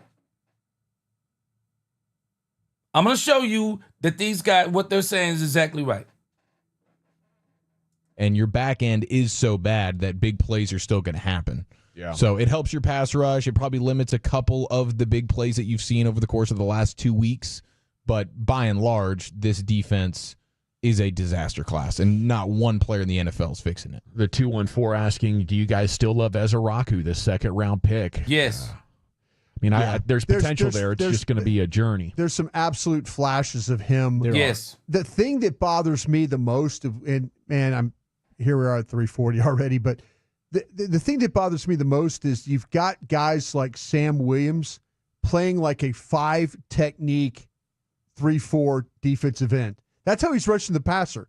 It's almost like he's playing 2-gap. It's almost like Sam Williams has been an absolute disappointment so far. So far. Going into the guy, and they're not playing with any type of upfield. There's no attack. angles. There's no. It's engage, and it's kind of get rid of the blocker and then rush the passer. That's so weird. It's so bizarre. It is bizarre to watch. But, yeah, I think the thing with Donovan, there were a couple of times where he actually showed getting off the football, trying to duck underneath the blocker, and then get to the ball. But, by that time, the ball's out. He flashes the plays, and you're just like, you wish you would see more of that. Aaron Whitecotton's been great for Solomon Thomas. I think you can say it's been, even Steven with Osa. He's about the player that he was, and Kenny Clark has been outstanding, but they aren't getting any reason, from their edges to believe that they're heading in the right direction. It's bizarre that you mentioned that, Broadus, because I couldn't, evaluate it in that. Ron Hanna said this coaching staff has to have these guys ready to play Sunday because Green Bay is coming for our necks because of y'all know. Yeah, they want this game for Micah Parsons. They want it for him. They want it for him. But we also got to want him not to have it. We got to want him not to have it, Ron Hanna. That's got to be the Cowboys' sentiment. They got to want him not to have it. Mr. Brightside, he said, I better see Thompson and Bell playing safety this coming Sunday. I'm thinking this Thomas you're talking about Thomas? One yeah, Bell playing safety this coming Sunday. That has got to be the change right there. That has got to be the change. That's got to be the change. Maurice Leofau has got to be a part of the change. Jadeveon Clowney is already going to be a part of the change. James Houston, with 35 snaps or more, has got to be a part of the change.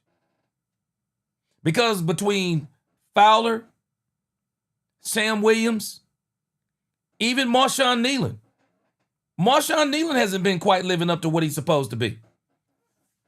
Big Rombowski said, I doubt Flus will be getting fired. No, he's not getting fired. But it would be funny if he gets demoted mid-season while another position coach gets promoted. I wonder if that had ever happened before. It ain't happening. It ain't happening. And the reason it's not going to happen, and I'm going to show you when we walk down memory lane. C-Base, this is one of the problems that Mike McCarthy never had. Now, with this game, there will probably be an asterisk beside this game. Because a lot of people are going to say, even though the Cowboys aren't going to say it, if the Green Bay Packers mollywopped the Cowboys, a lot of people are going to say they didn't have CeeDee Lamb, they didn't have Tyler Booker, they didn't have Cooper Beebe, they didn't have Trayvon Diggs is not fully healthy. They'll be saying all kinds of things. But this is the game. This is the game. This game to me is not as much about Matt Eberflus as it is about Brian Schottenheimer. I want to see what kind of cachet. I want to see what kind of cachet Brian Schottenheimer has. Does he have the cachet? Has Jerry given him the cachet to say, hey, I want to make changes? And Matt's going to do them or he's going to get gone. Are we going to see those personnel changes? And the changes we have to see. We have to see the safeties. The safety changes to me will let me know if we're serious. It's the safety changes. Lock and D said Flus is definitely soft. He don't got no fighter energy. Well, the big Rombowski said he looked like he's going to tell you about your stock portfolio. His stock portfolio or something. Iron Reaper. If I'm not mistaken, bro, they're saying that the Cleveland Browns have the number one defense in football. If I'm not mistaken, they say he's got the number one defense in football. Hold on a second. Let me see something here. Dallas Cowboys 65. Man, ain't no way Parsons going to get 5 sacks. 5 sacks, 7 pressures. It ain't going to happen.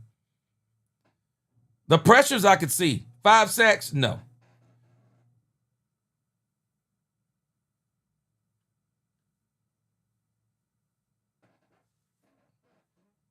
I think the Cowboys could play. James.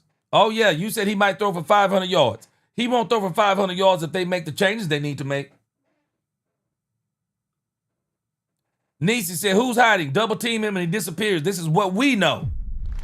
Say it, Angie.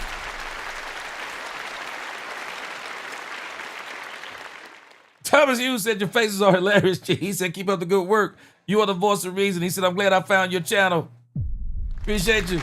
Yes, sir. I'm glad you found it too. I'm glad you in the congregation. Appreciate you. All right, these guys are making sense. Some of them are making sense. Brian Broaddus, I'm not agreeing with Brian Broaddus. He says he knows in his heart. Brian should know Brian shouldn't be relying on his heart. Brian should be relying on history. I'm going to show us history. We don't have to rely on our hearts. We don't have to rely on our thoughts. I'm going to show us history the same way Nisi is doing. Nisi is talking about history. We've seen him disappear with us. Even Jerry said it. Jerry said we're going to look at the success that other teams have had. Now, y'all mark my words. Micah Parsons isn't the problem for us. The Green Bay Packers defense is the problem. They're good. Their doggone defense is good. That defense is going to allow Micah Parsons to do some things that he couldn't do in Dallas because they got more players around him. They got more players.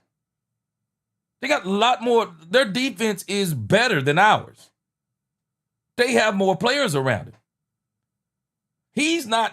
People are looking at Michael Parsons like he is the saving piece on the Green Bay Packers. No, if anything, he's that extra piece. He's like that extra piece that should push you over the top. They were already winning. They beat us in 2023. They were 11-6 last year. They're looking pretty good, even though the Cleveland Browns beat them. And they nullified Michael Parsons in that game.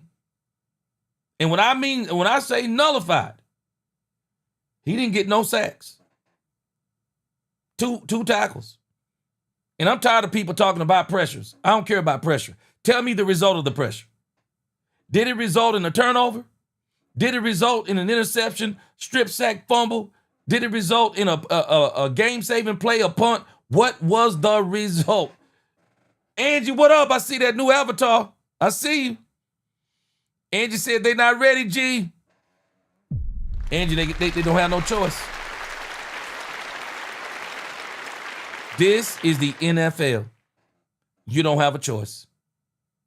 It's happening to you whether you're ready or not. So you might as well just get ready.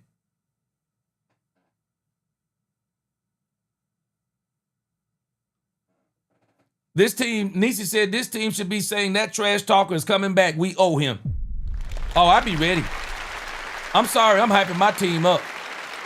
Shoot. I know y'all heard that song, Affirmations.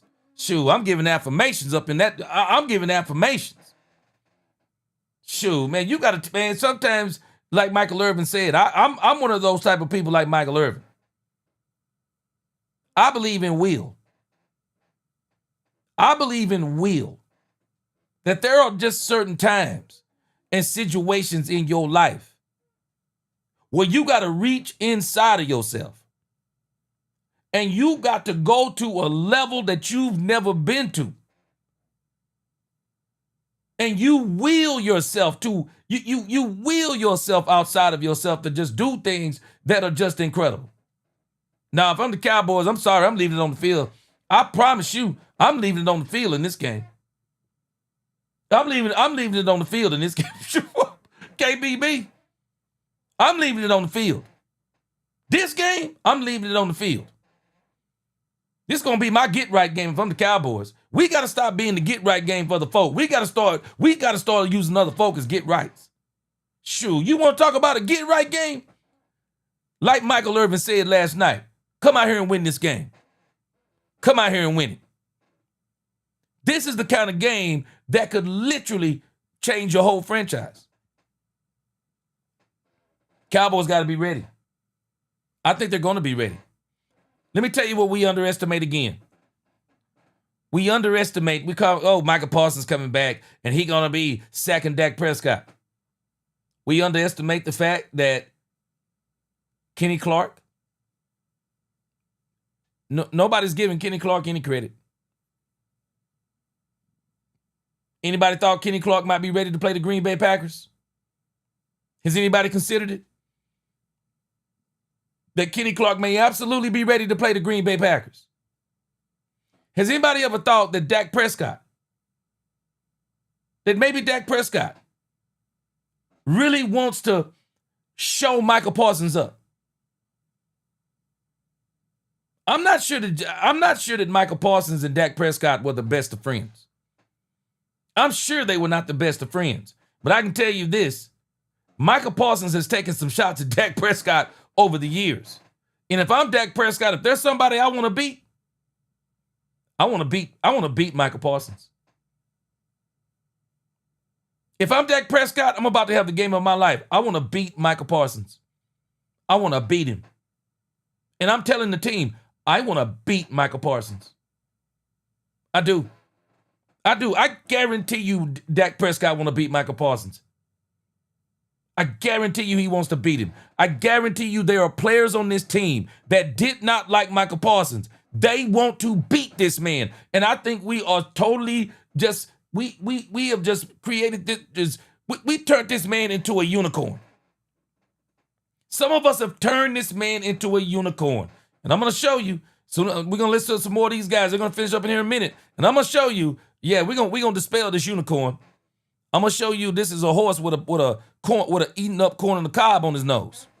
I'm not telling you that Michael Parsons is not good. I'm not telling you he's not great. I'm not telling you he's not incredible. But you can't treat a player like your whole season is gone because he's not here. We can't do it.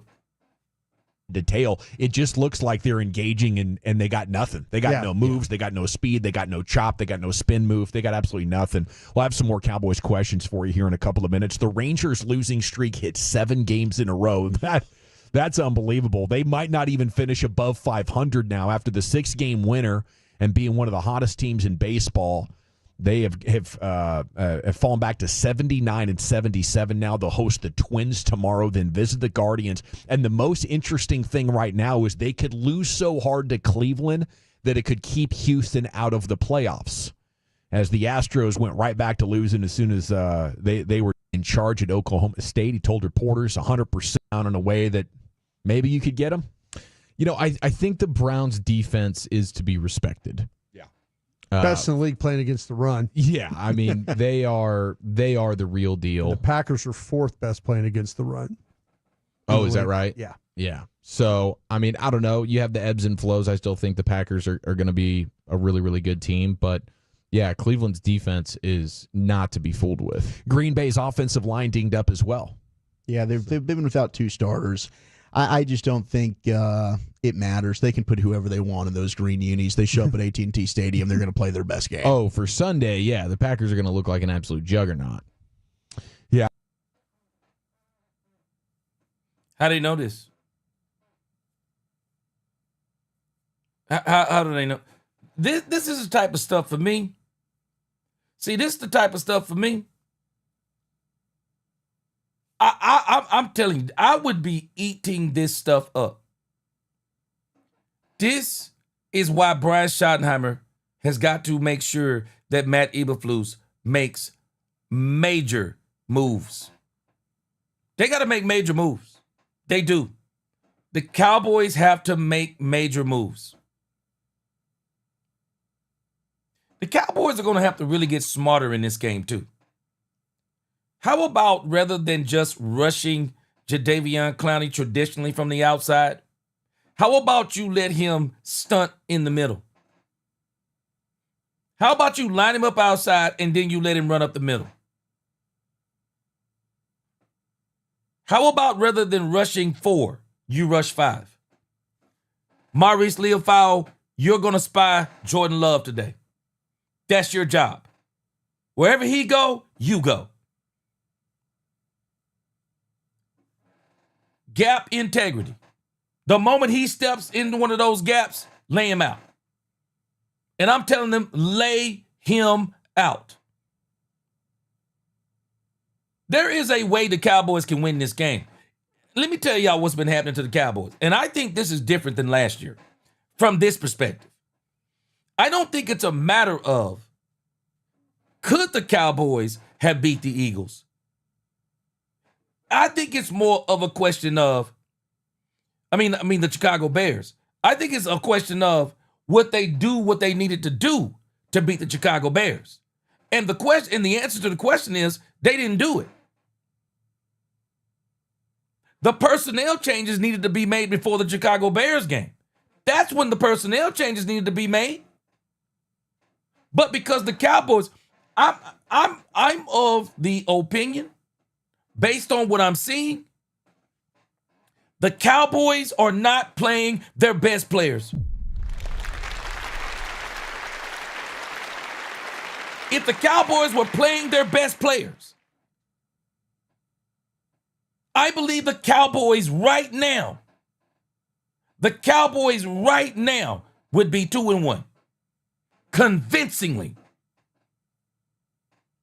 Russell Wilson would have been benched after the Cowboy game rather than after the Kansas City Chiefs game. Russell Wilson would have been benched by halftime had the Cowboys. And the thing about the Cowboys, we're going to have to admit it. The Cowboys have not been putting their best players out there. That's the problem with this team. We got to be honest. They have not been putting their best players out there. And again, I like this comment Angie makes because this is where I am. And I don't know if she mean it the way I'm saying it.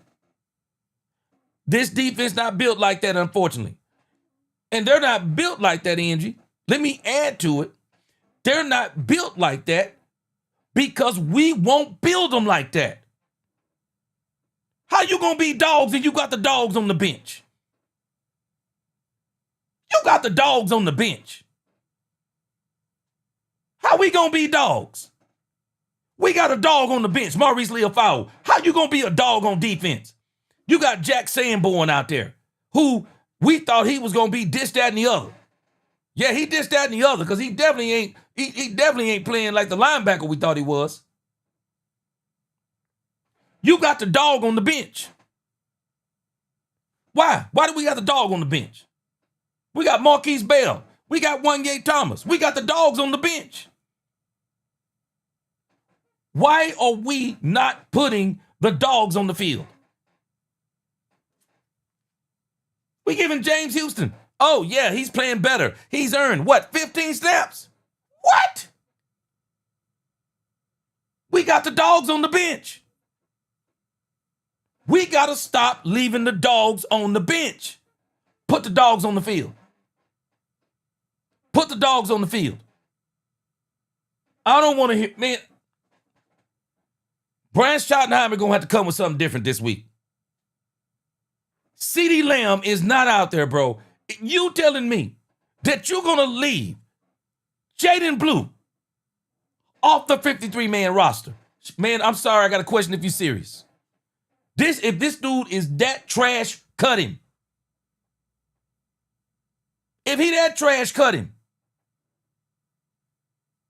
If he that trash, knock him down to the practice squad and doggone it, go get somebody. Come on.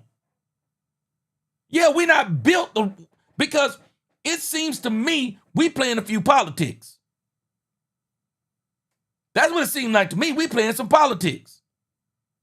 Shoot, man, I'm even questioning. Let me tell you something. I've been looking at all this stuff with Jake Ferguson, all these receptions, top tight end. Look at these yards after the catch. Averaging 3.7 yards after the catch. Come on, man. Come on, man. Something ain't right. Something ain't right. The Cowboys are not just losing because they're bad. They are losing because they refuse to put the dogs on the field. They got to do some things different. They have to do some things different. You can't change the scheme and leave the same players out there. You have to change the scheme and put some more players out there. That's what you got to do. I'm just hoping that somehow they can get some negative momentum going. They look like the best team in the NFL the first 2 weeks. Yesterday, it looked like that offense that has struggled a lot. They've struggled a lot in Jordan Love's tenure. Mm-hmm. You take away his two best receiving options, Kraft and Reed. You take away offensive line guys. The defense is going to be outstanding. That's championship caliber, but it really felt like 23-24, the struggles of the Packers coming back to roost. We'll have to see if, the Cowboys are going to make you right, but what happens after the Cowboys game could be interesting with Green Bay. I'm just hoping for not number one seed, losing early in the playoffs, keep that pick somewhat pretty manageable. How real are the Colts in the Daniel Jones era? They whooped Tennessee 41-20.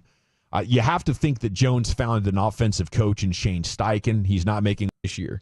But that was the worst. Sanders. I don't know what the hell Miles Sanders is doing back there returning any kicks. The guy can't really move forward. Zach Bond is chasing him down in week 1. But, yeah, I don't think in that situation, I'm not saying ever, but you didn't really need to get cute with who was running the ball. Javonte Williams was doing a fine job.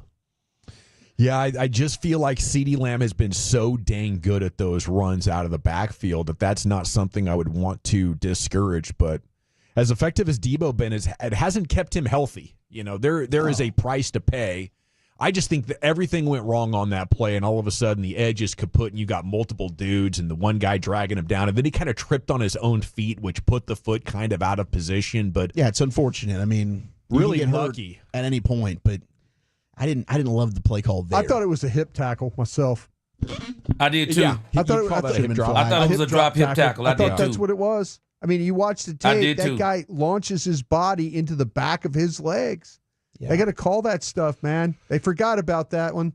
They Okay. forgot, and I swear when you watch it, and I can pull it up during the break and show you. Yeah, I That thought it was a thing drop hip that tackle too. guy I said it when he he's did it. coming around and he throws his body into the back of CD's legs. Yep. And he catches him. He catches that ankle.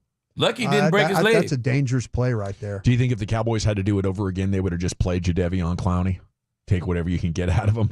Nah, man. I mean, their ultimate explanation was, well, you know, if somebody got hurt and he had to play 60 snaps, we didn't think he was in good enough shape to do that. Well, 3 of the dudes, hindsight 2020, 3 of the dudes got 0 pressures, 0 pass rush wins.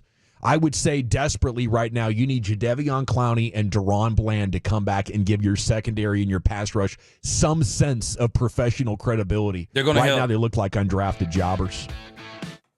They're going to help. All right, y'all ready? I saw something that my sister Lisa Worley said. She said, and I like what you said, Lisa.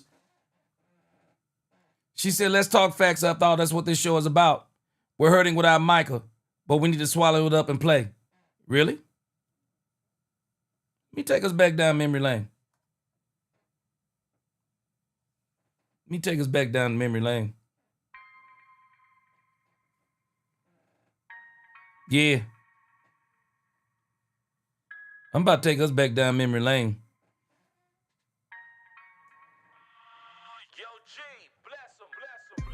Yeah. Somebody got to tell the truth, and I'm going to tell it.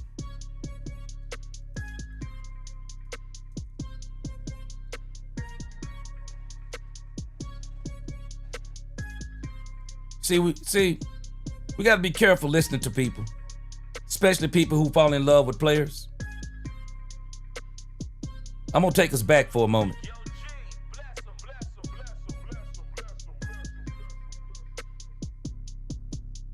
I'm going to take us back to 2023 first.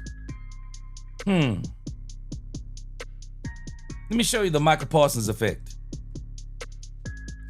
And the reason why this is absolutely relevant, because this defense is somewhat similar to what it was when Michael was here. I do think that there are a few more pieces here that might would have been that maybe it could have been better with Michael. But I'm going to take us all the way back down memory lane because somebody's got to do it. I'm going to show you 2 pieces of proof how I know that this would be the same thing with Michael Parsons. I told y'all yesterday, the only thing we would be doing with Michael Parsons, we would be choosing how we would have got blown out. I'm going to show you some facts. This was in 2023. Michael Parsons was the edge rusher. This is the playoff game against the Green Bay Packers.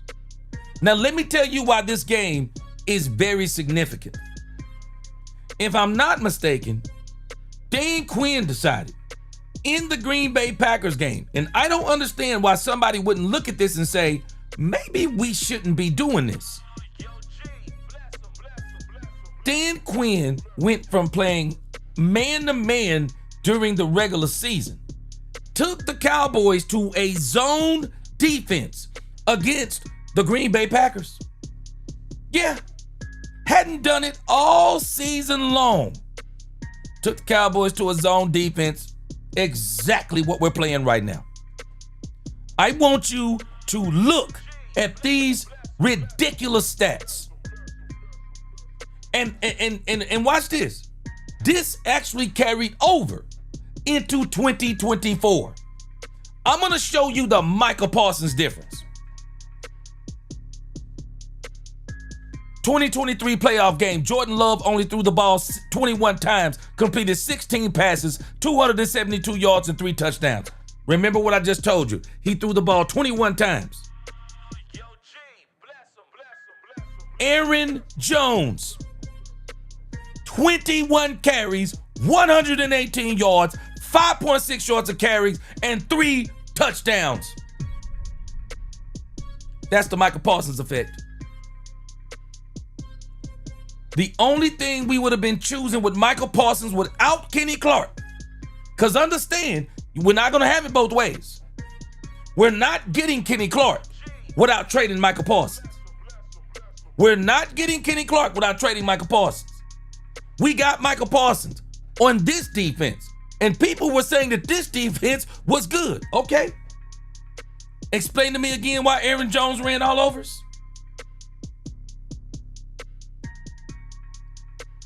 Let's see what Michael Parsons did that day. Now, you want to know how I know it would be almost the same? Look at the defense. Recognize some of those names? Damone Clark, Marquise Bell, Deron Bland, Jaron Kearse. We've been screaming for Stephon Gilmore. Look who back there. Donovan Wilson, Chauncey Golston, Hankins, DeMarcus Lawrence, Gallimore, Malik Hooker, Oso Digizua. These names sound familiar?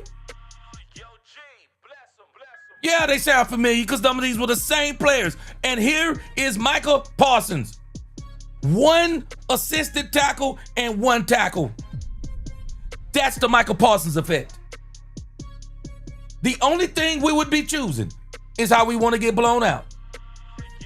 Because if you can't stop the run, the only thing these teams would be doing is they would flip the way they're doing it to us now. Now we can stop the run, but we can't stop the pass. That's what you'd have been choosing.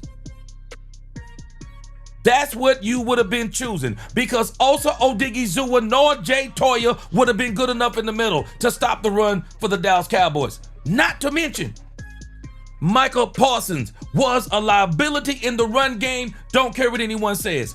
Brian Broaddus looked up the stats and showed it. Brian Broaddus said the most incredible thing about the Cowboys getting bludgeoned in the run game. 60% of the runs were on the edges. Who played the edges? Who was playing the edge for the Dallas Cowboys? Who was playing the edge? Teams were running right at Michael Parsons. Because while he's a terrific pass rusher, he's an undersized, and don't call him a defensive end, because he said he was a linebacker. Let's take this further. Let me show you, in case you didn't see it. Michael Parsons was nowhere to be found during this game. And if they were running at him and double teaming him then, you don't think they would be running at him now and double teaming him now? Y'all do know the biggest change we've actually made on this defense is getting rid of Michael Parsons and bringing in Kenny Clark. That has literally been the biggest difference on this team. All right? Let me show you again. Show you some more. So after the Green Bay Packers did that to us, the Cowboys came out in the first game of the season last year and they looked like world beaters. They beat the doggone Browns 33-17, and we said it was going to be more of the same. But then, all of a sudden, the New Orleans Saints showed up to town. I guess the saying is true. When the Saints go marching in. These were the player stats. Derek Carr threw the ball 16 times. Let that sink in. Derek Carr threw the ball 16 times, 243 yards, 2 touchdowns, 1 interception. Where's Michael Parsons? Where's Michael Parsons? He's on this team. Y'all do know this, right?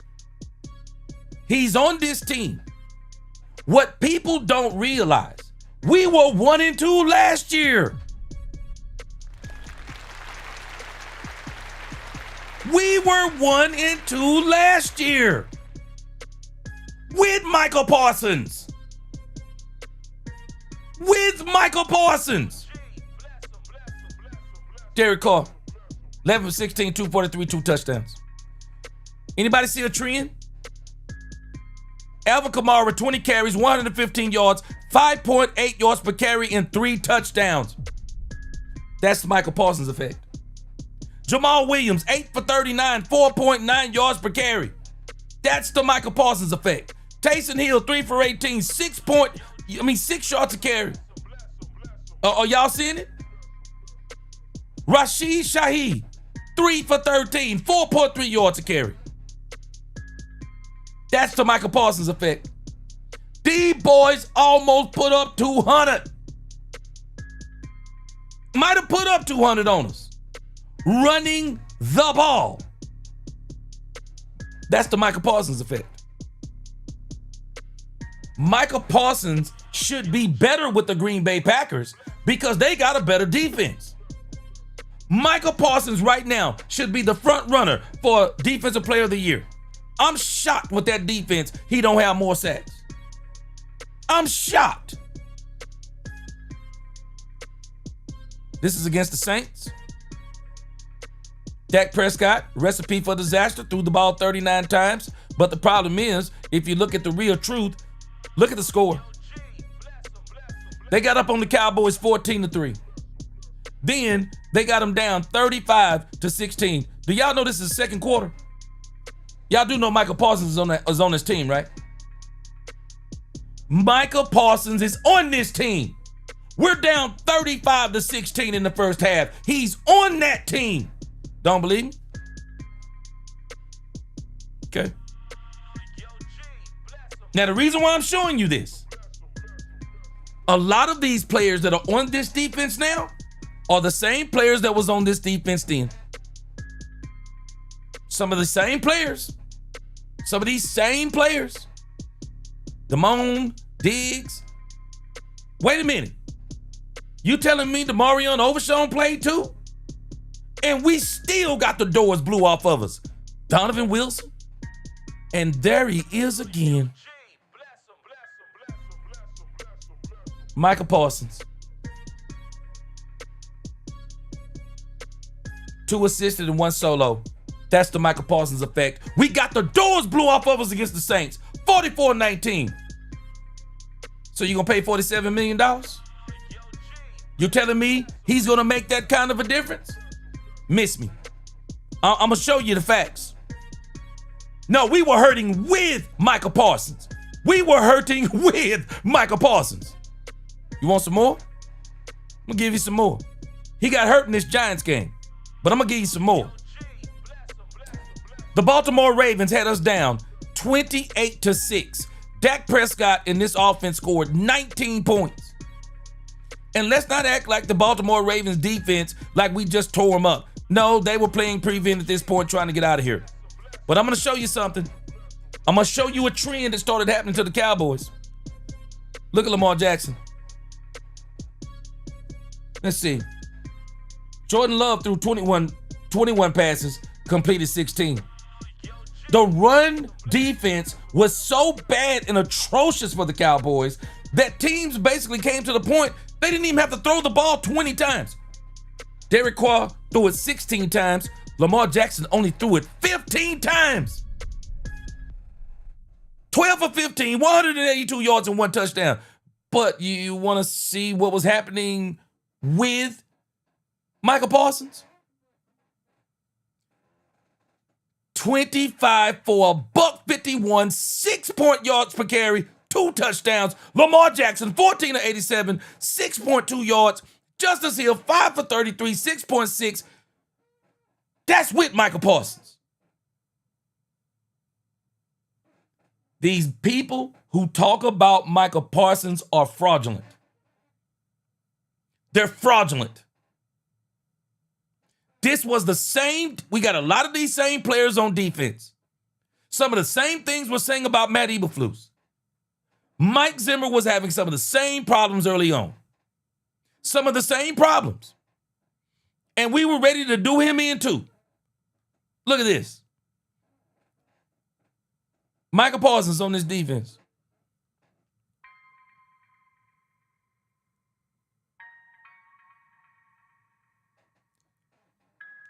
0 sacks.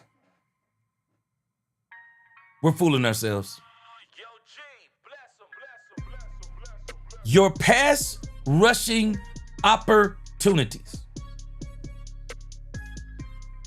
Your pass rushing opportunities. They decrease exponentially when teams can run on you. When teams can run on you, tell me where you're going to get the sacks. Lamar Jackson only dropped back 15 times. Derek Carr only dropped back 16 times. You only got 16 opportunities at a sack because you're so bad in the running game. You can't stop nobody. Yeah, I'm telling you, if you don't think the Cowboys truly discuss this, people are missing it. They're missing it. They're absolutely missing it. The Cowboys looked at this stuff, and I'm telling you, you don't have to be a rocket scientist to figure this stuff out. If you just look at this stuff, look at the tape, look at this stuff on the surface and under the surface, man, you quickly realize this defense, Michael missing isn't the issue. And I don't know how else to tell us we got to get over it. It would still be bad with him. Look at this. The Ravens bludgeoned the Cowboys. 274 yards. It's insanity. It's insanity when you look at this stuff, man. This with Michael Parsons. We are literally, people be acting like this dude was here just tearing it up. New Orleans Saints, 242 on us. 242 on us. It's crazy work. Absolute crazy work. He played some of the Giants game, and the Giants gave us, it was tough against the Giants. It was tough against the Giants. This was another one of them games. It was, this game went down to the wire. We beat the Giants 20-15. 20-15. Michael Parsons gets hurt. Cowboys, of course, win 20-17. They had a great game against the Steelers. Got the brakes beat off of them by the Lions. 49ers beat us 30-24. This was the Rico Dowdle. Nisi, you remember the Rico Dowdle sick game, which we found out later on he actually wasn't sick. This was the Atlanta Falcon game where Dak Prescott got hurt, November 3rd, 2024. Michael Parsons, I believe, came back for the Eagles game. This is the Michael Parsons effect. There were some injuries on that defense then too. Michael Parsons, 34. We got beat 34-6. Michael Parsons got beat 34-10. We beat the Commanders in a wild barn burner. Michael Parsons had a very good game this game. New York Giants, we were able to beat them 27-20. Lost a heartbreaker to the Bengals. And I mean, it was a heartbreaker to the Bengals. This is the game that Michael Parsons walked off the field. Cowboys did a pretty good job of stopping the run, but it wasn't the fact they stopped the run. It was the fact that Joe Burrow just went to town on us. Joe Burrow went to town on us. 359 yards, 166 to our 166 yards passing. We had Cooper Rush, of course, so we already know what that was. And in this game, if I remember right, let me see here.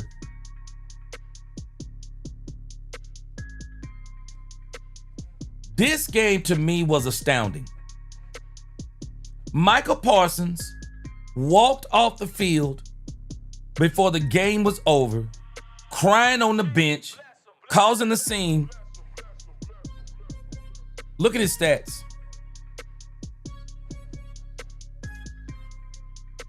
Explain it to me.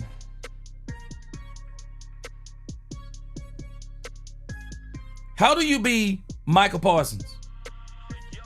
And by the Cincinnati Bengals, the team that he was crying about, left the field. He registered zeros across the board. Make it make sense. All I'm telling you is facts.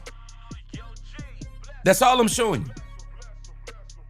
I'm showing us this to help us to understand Micah Parsons would not have made the difference that we think.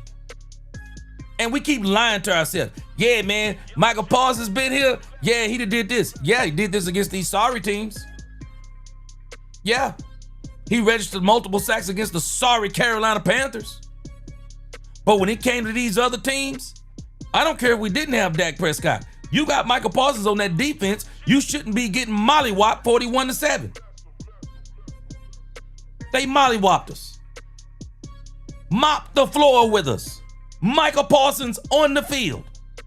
And people were bragging about, yeah, man, since Micah Parsons been back, the Cowboys got the third highest pass rush rate in the league. And who cares? It wasn't equating into winning. I'm telling you, this is simple to me. We don't have the Micah Parsons problem that we think we have. We're lying to ourselves.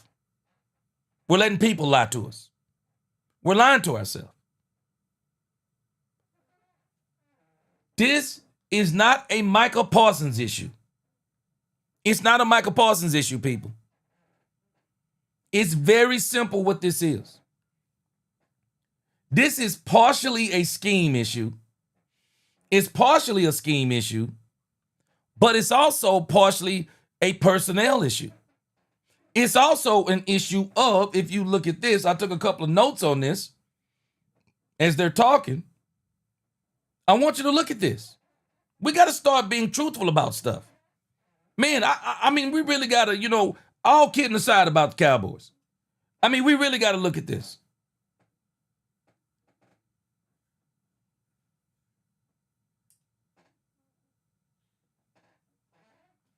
Three different defensive coordinators, 3 years.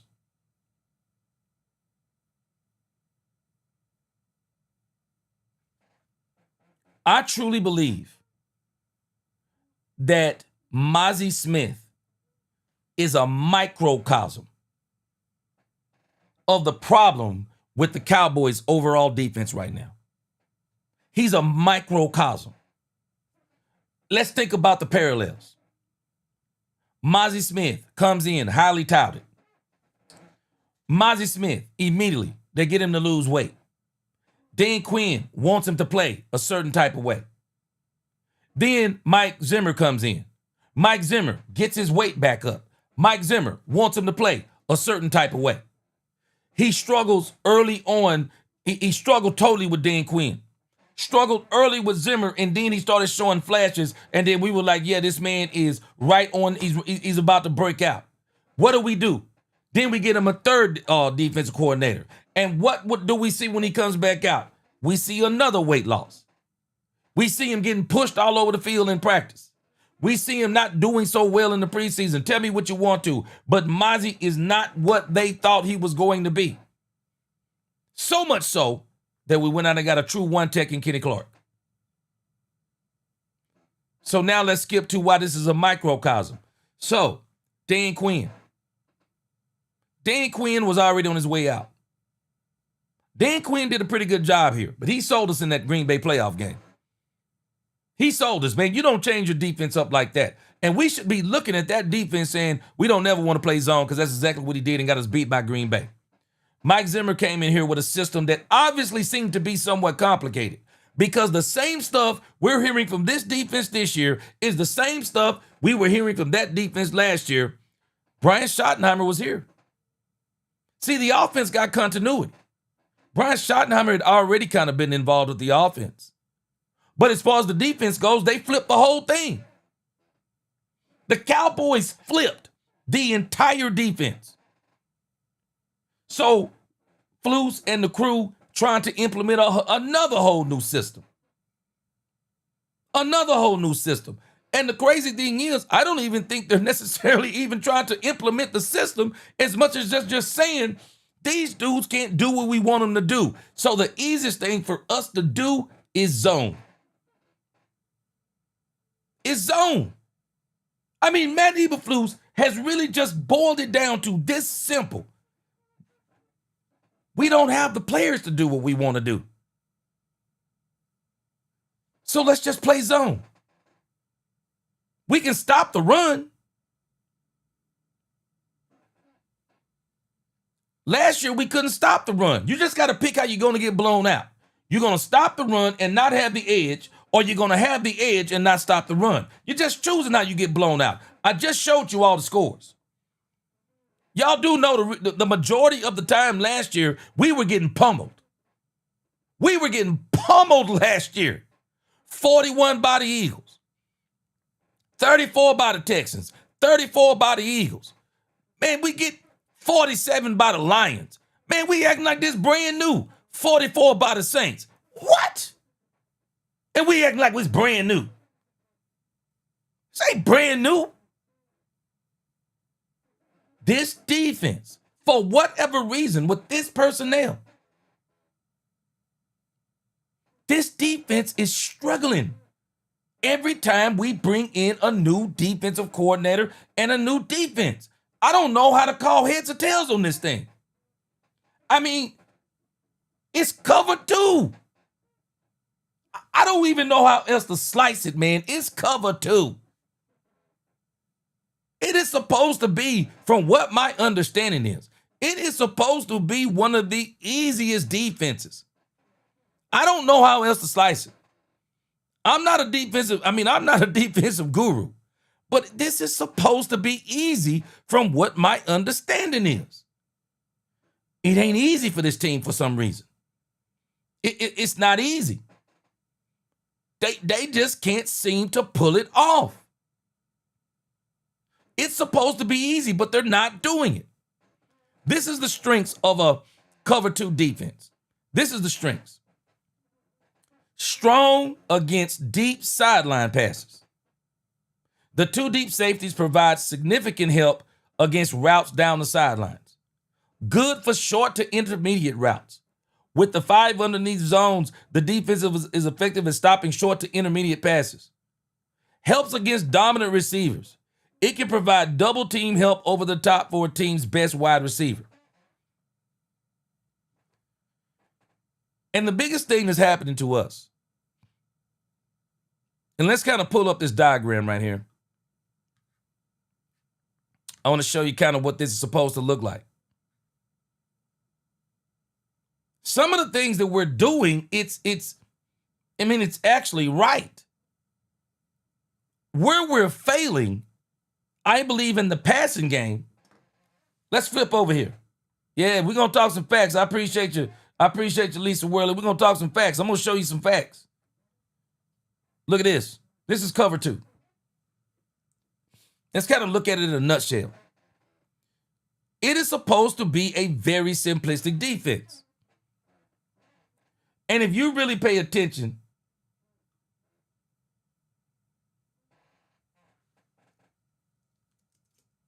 hold on a second.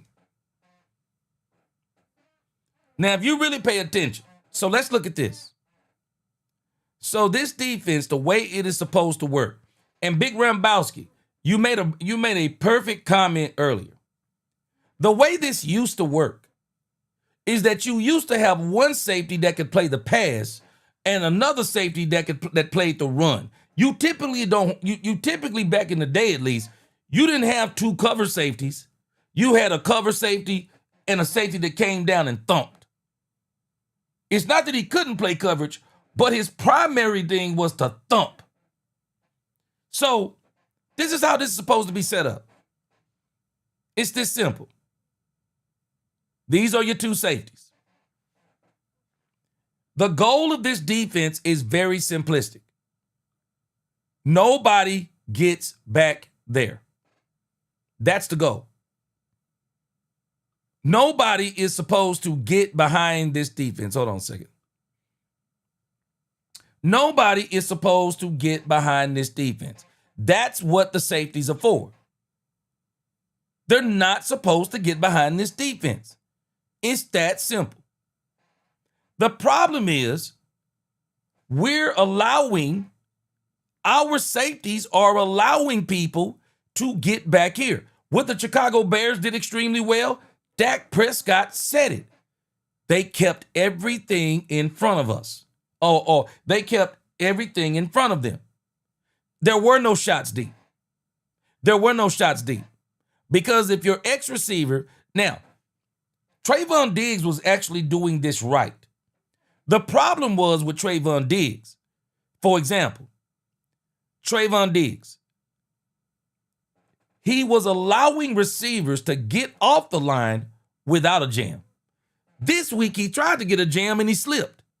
But nevertheless, you want to force them inside. You force them inside position because your safety is supposed to be the help on the inside. But I think the other part of this that is missing is that in this defense, your linebackers are supposed to also, especially if you only got one receiver, he is either supposed to get the running back if he runs out. The linebacker got him right here. And if the running back don't run out, then the linebacker plays within this part of the zone.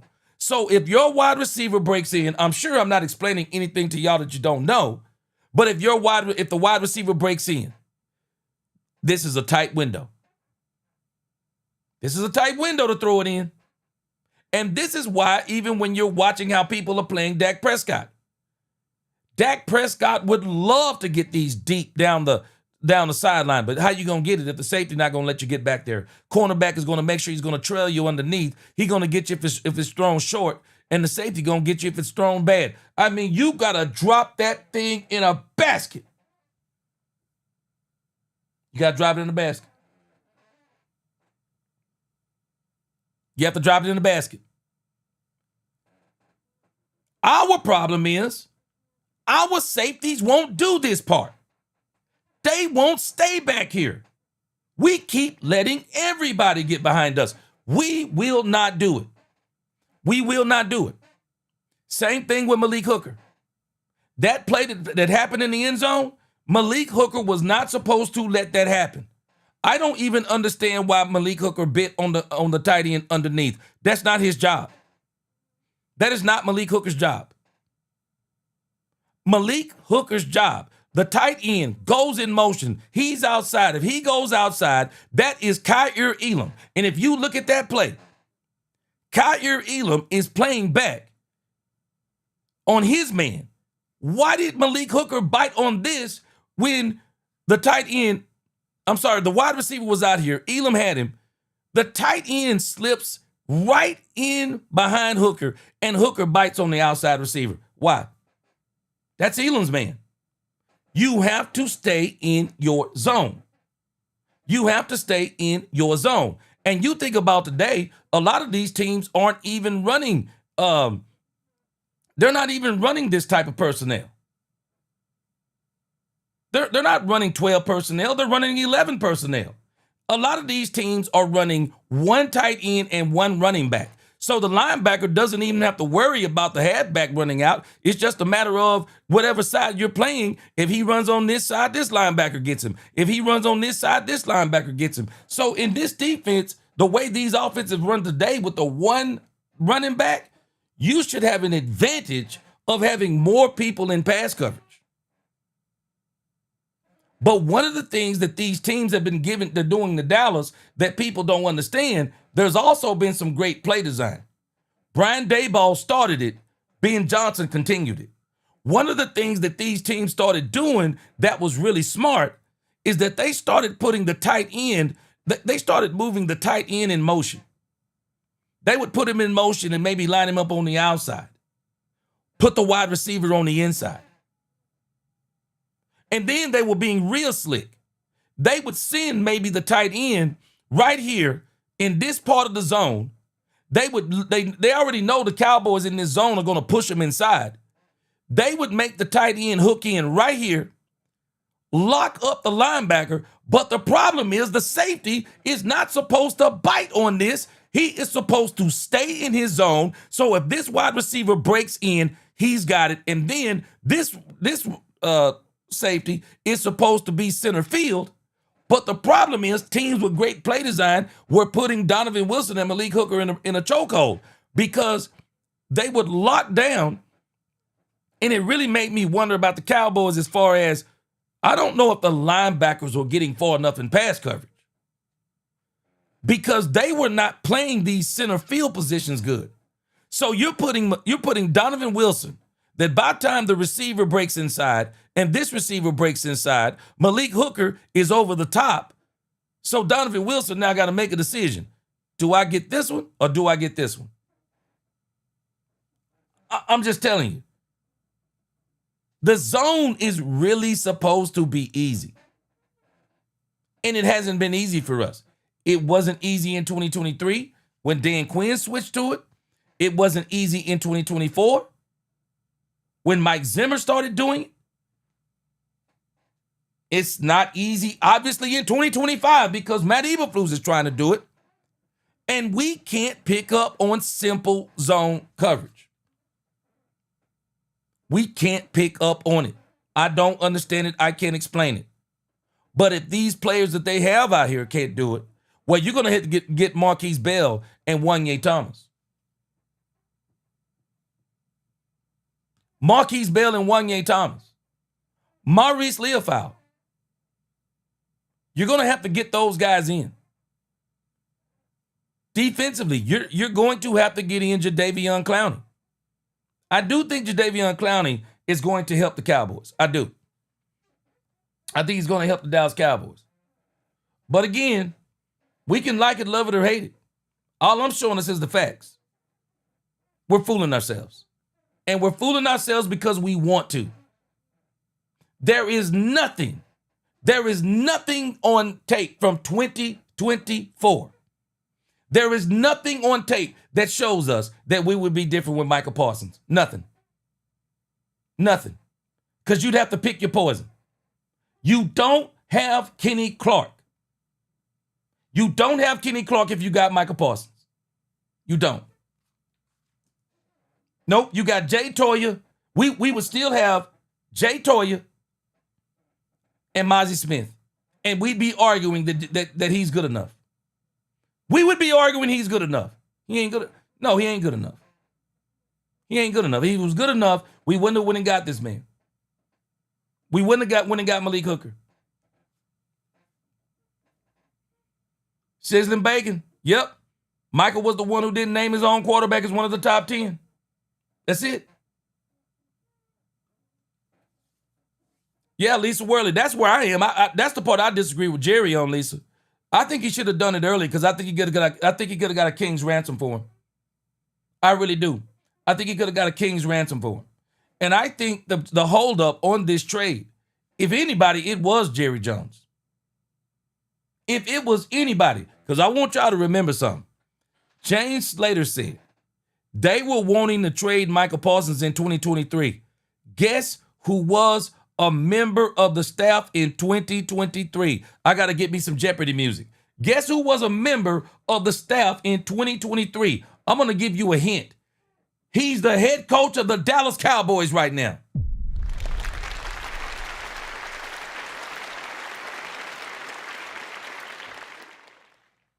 He's the head coach of the Dallas Cowboys right now. And you have got to really think about this. I don't think there's... The only reason why Green Bay did what they did for Michael Parsons is simple. It's simple. They already have a very good team. They already have a very good team.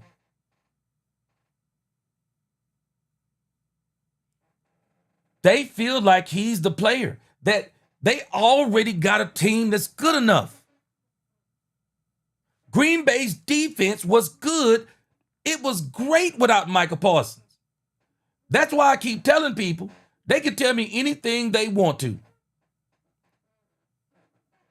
If the Green Bay Packers with Michael Parsons don't get to the Super Bowl this year, it is a failure.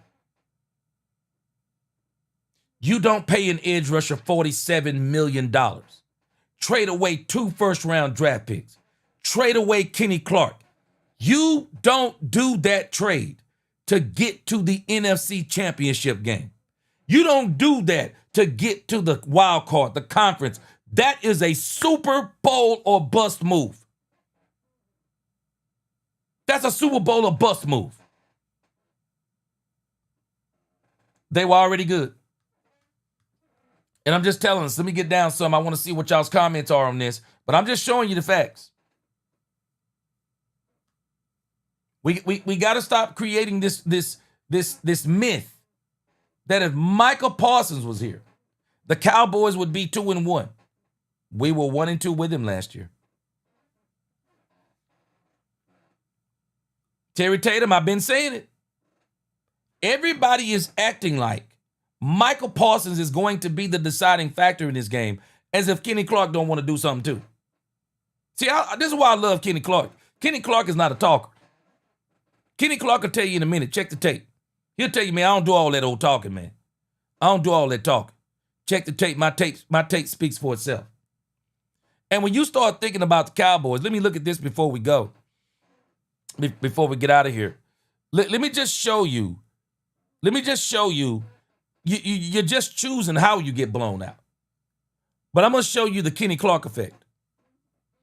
This is the Kenny Clark effect. When you look at the Kenny Clark effect, 119 yards rushing. That's the Kenny Clark effect. Teams aren't gouging you anymore in the run. They're not gouging us anymore in the run. That's not where they're beating us now. Now we can stop the run. Now they're double teaming our tackles. They were double teaming our edge. Now they're double teaming our tackles. This is the Kenny Clark effect. 84 yards. It's not that they're not, it's not like they're trying, it's not like they're not trying to run. They can't. They can't. And so, of course, when they go to the pass, they're hitting them. So they can't. They can't run on us. And I guarantee you, Green Bay's not going to try to do it either. I guarantee you, Green Bay's not going to try to do it. Now, the Bears did a number on us in that third quarter. This is where the Bears amassed a lot of their yards, was in the third quarter. But even then, look at the rushing.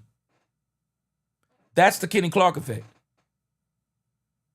You just got, like I said, you would just be choosing how you were going to get blown out. And the problem is with all of this,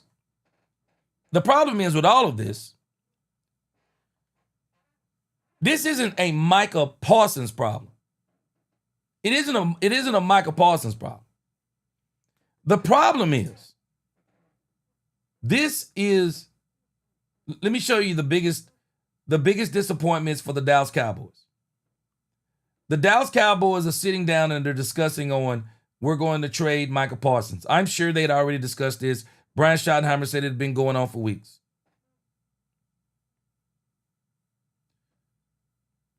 This is who they put all their Easter eggs in. They put all their Easter eggs in this basket. This is what they put their Easter eggs in. Dante Fowler and Sam Williams. They have been nothing but a disappointment. Dante Fowler and Sam Williams have been nothing but a disappointment.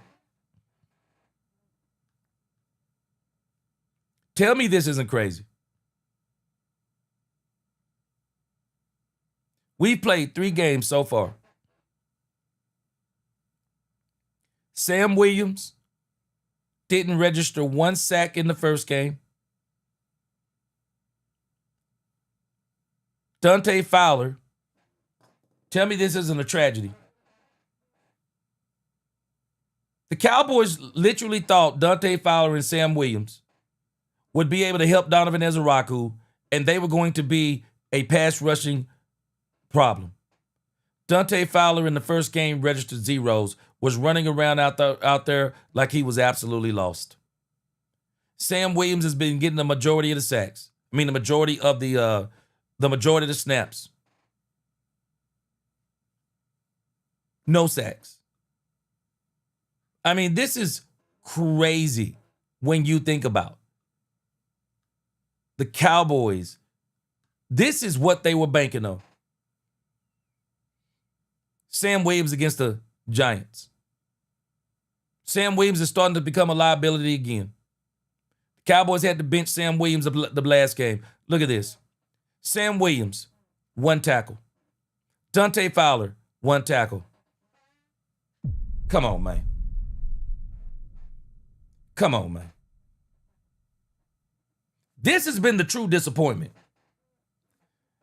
The Cowboys really thought that these two guys were going to take the place of, and not necessarily take the place, but maybe they were going to be the rushers, because now that you got the middle, you don't really need elite edge rushing. You just need somebody that can get to the doggone quarterback sometimes.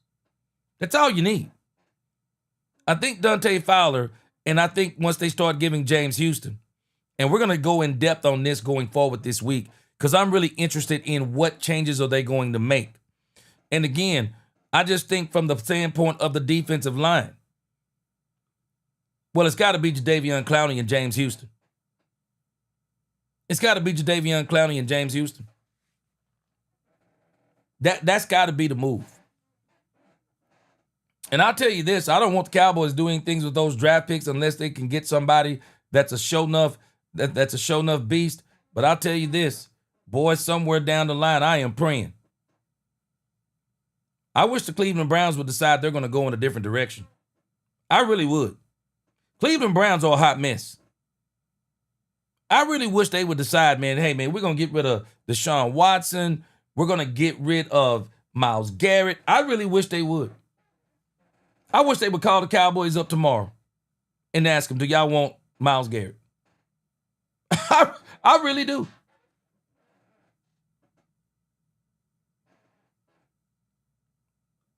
Lost in translation said we need a dog at safety. CJ Gardner-Johnson. Lost in translation, bro. They said this dude was a problem. They said this dude was a problem, man.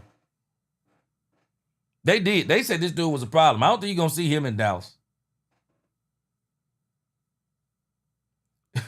Newhouse fam said we got beat by a quarterback that wear fingernail polish. He said sugar the tank and prance when he runs, diabolical. Yeah. Hey, Mose Logan. Al Harris got us. He teaches that punch-out play, and that's one of the plays that changed the game. Phil Dog said, laughing my butt off, $47 million for pressures. Can't make this stuff up. When D-Law was stopping the run and getting pressures, people was mad because they wanted sacks. Phil Dog. That's one of the problems. This is why these edge rushers are getting paid so much. Because people love the sack. They look at it like a touchdown. They love the sack, not realizing that these players that they're paying all this money to, it's not paying off in Super Bowls. It's the defensive tackle play that's paying off in the Super Bowls, man. It's paying in spades, man. Freddie Morales, what's going on?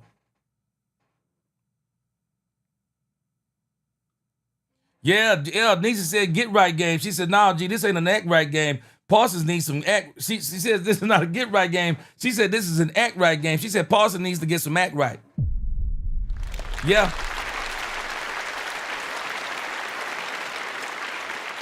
Robert Thomas, I'm very interested in hearing what you're saying. He said he's not liking how Shotty is running the team. He doesn't have the backbone to pull starters if they're not producing. He is weak. Now, Robert Thomas, let me tell you something I've been listening to, though. Have you ever noticed? He always talks about me, Will, Jerry. We all make decisions. That kind of makes me wonder if he can make the decision. Or does he have to talk them into making the decision? Now, I'm hoping this week he probably talked them into making the decision because they have got to make some changes. Brandon Mahoney. Michael Parsons said Dak was his guy while not including him in the top 10 quarterbacks. And then said, when they say when you make the most money, he was talking about Dak Prescott. Said it right after Dak. The dude flat out asked him about Dak making that money. Angie said the back end on the D got to want it, G, because the D line been straight in offense too. They never was the problem. Yeah, but they were the problem as it pertained to the run game. Because again, I just showed you the history. No, we was getting gouged. They were the problem. We couldn't stop the run. That was a problem. Jerry and them figured out how to stop the run. Problem is the back end is still a problem. You're right, the back end is a problem. But also inside of that, the biggest disappointment, Angie, is the Cowboys didn't think that these players were going to necessarily replace Michael Parsons. But when you get your middle fixed, surely somebody can get pressure from the outside. They hadn't been able to do it. That's a disappointment. And I'm telling you, and I know you know this, and we can't dismiss the linebacking play.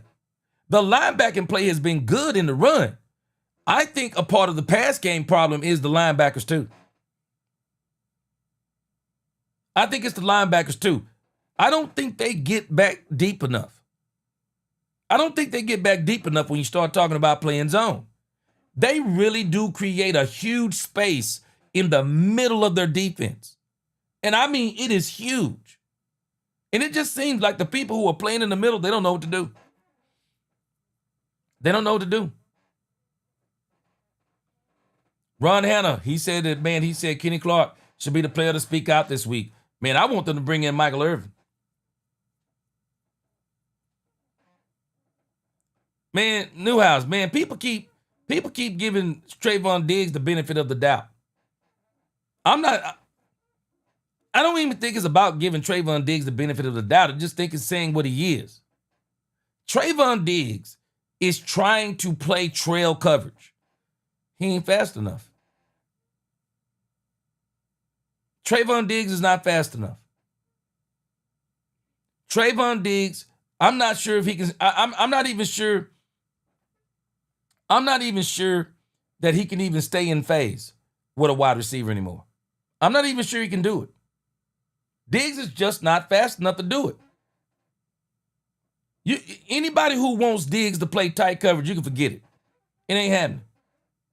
It is not happening. Chanel, what's going on? He said Dallas' best defensive rankings from 2016 to 2024. The best they ranked was fifth out of 32 teams. Those other seasons, they ranked either 22nd or 21st out of 32 teams. Yep. Appreciate them facts, Chanel. And that's why I keep telling people, man, this thing with Michael Parsons is mythology. It's mythology. We were terrible with Michael Parsons. Mythology. Mythology. We were terrible with him. Even in 2023, that defense was nowhere as good as people thought it was. It was fool's gold. It couldn't stop the run, and everybody knew it. And when it got to the playoffs, the Green Bay Packers said, and we know it, and we're going to show you. That's what happened. Ron Hanna said, man, he's far from a unicorn. He said, when you're a one-trick pony, I don't see a G. He can rush the passer. But again, whenever you get teams that can block him, when you get... Brandy said trash, like Bubba Dub. Trash. Yeah. Whenever you get teams that can block him and run at him, he disappears out of games. Green Bay gonna find out the hard way. The best thing that Green Bay can do is keep using him the way they're using him. They gotta move him around. I think that was the one mistake the Cowboys made with Mike. They didn't move him around. You gotta move him around. And especially if you got those type of players that Green Bay have. Man, move him around. Move him around. So people don't know where he's coming from. Because I'm going to tell you this. I guarantee you. The Green Bay Packers against Cowboys? Shoo. They're going to move him around. This is going to be the problem for the Cowboys, I believe, with Michael Parsons this week. They're going to move him around. I don't even think he's going to be going up against Terrence Steele and Tyler Guyton a lot. If I'm the Green Bay Packers, I'm going to twist him around in the middle, and I'm going to see if I can get him to go. Can I overflood? Can I overflood Brock Hoffman and TJ Bass? That's where I'm going if I'm them. I would go right there. That's going to be the weakness for this team this week. If there is a weakness, I'm confident that TJ Bass and Brock Hoffman can hold their own. But I can tell you this, Green Bay Packers are going to be going at them. But we're going to talk about the injury report and everything they were talking about on the Green Bay Packers, because people are just not giving the Cowboys a chance. They're just not giving them a chance. The Green Bay Packers are missing 2 people. They're missing 2 people on their offensive line, and people are still acting like it's no chance. Dominique Pittman, I don't think they're going to do it. I think they're going to try their best to blitz him. I do. I believe he is going to do everything he can do. I think they're going to do everything they can do to blitz him. Gary Bookwalter, I think Clowney's going to show up this week too. And the reason why I think Clowney's going to show up is because he's a true defensive end. He's a true defensive end. He's got a big frame, 6'5". I think he can beat some of these guys one-on-one. Angie, she said, please don't fumble no more Williams. Angie, I am so interested to see this depth chart this week. I think one of the mistakes the Cowboys are making, and I said the same thing last week when I broke the game down the other day, the Cowboys locked themselves into a certain way of playing with Javonte Williams. He's a power running back. That's fine and dandy. But when you beat a team up with a player like him, then you got to be able to bring in another running back. A guy who says, now that you've been getting beat up all day, now you're going to have to catch me. I don't understand how do you have a running back like Jaden Blue and you're not giving him an opportunity. I'm just not buying all the playbook, the practice. He lazy. Man, if a dude that lazy, cut him. Because Miles Sanders ain't good enough. Miles Sanders is not good enough to be the number 2 running back with Javonte Williams. He's not good enough. Nisi said the team can't come out scary. Communicate on the field and be hype on the sidelines. And Angie, it seems to me they need the right communication, because I've been looking at this tape and they're communicating. I guess they're just not communicating right. But the guys need to know their assignments. It's zone. I don't understand why they're making this so hard. Field dog. Hey, I'm with you. That's why I just said, you got to see this man. You got to see it. Mose Logan, he already called it. He said 23-20, Cowboys. Ron Hanna, he said, yes, I agree, G. We're not playing our best players. They're playing politics. See, this is the part that's frustrating for me, because last year, I believe we were playing our best players. Last year, I believe we were playing our best players and getting mollywopped. This year, we're not playing our best players. It's not who we don't have that would make a difference. It's who we do have that would make a difference if we put them on the field. We keep making excuses. And I keep hearing, yeah, guys not practicing hard and this and that and this and that. So you telling me Maurice Leofau and James Houston aren't practicing hard? Meanwhile, we got Sam Williams out there who talking about how hungry he was. Well, I can tell you this, he's starving then. Because if he said he was hungry before the season started, he is starving because he ain't ate yet. Shoot, Sam Williams ain't ate yet. He ain't ate yet, Angie. Angie says she agreed with with one of the points. Angie, he ain't ate yet. Man, don't tell me you hungry and not eating and the food is right there on the table. Go eat. It's right there. Beat somebody. Beat somebody. Lock and D, they need to stop playing favorites. That's what's killing our team. Lock and D, I'm telling you. I'm telling you. This team seems to be afraid to hurt people's feelings as much as they're saying compete every day. I look side-eyed a little bit because you can't tell me that Maurice Leal-Fowl not competing. Man, I'm watching this dude when he gets his time in the game, he competing. James Houston, I'm watching him compete. He's the best pass rusher on the doggone team right now. I'm telling us. If we play our best team, I think we'll be better. Even with the players that are hurt. 555 Calix, he said G on point. And I'm gonna tell you, Big Rumbowski, we've been talking about this. We talked about it in the last couple of days. We've been going back and forth. This thing with George Pickens may be a blessing in disguise. Dak Prescott needs to learn to trust George Pickens, and he's going to be forced to trust George Pickens this game. He needs to be forced. Him and Brian Schottenheimer both. They need to be forced to trust George Pickens. This dude needs to get about 12, 13, 14 targets this week. 15 if you can get them. You have got to get this dude the ball. Yep, Big Rumbowski, the young dogs on the bench because Shotty and Flus are too stubborn and immature who love their underperforming vets. And Big Rumbowski, it makes me wonder if Jerry Jones is a part of that. It makes me wonder if he is a part of deciding who plays. I don't get it. Michael Middleton, I'm hearing that C.J. Gardner-Johnson was a problem over there, man. Chanel said, gee, not only putting their best players, but a big problem that's on the Cowboys is they have always played down to bad competition. Yup.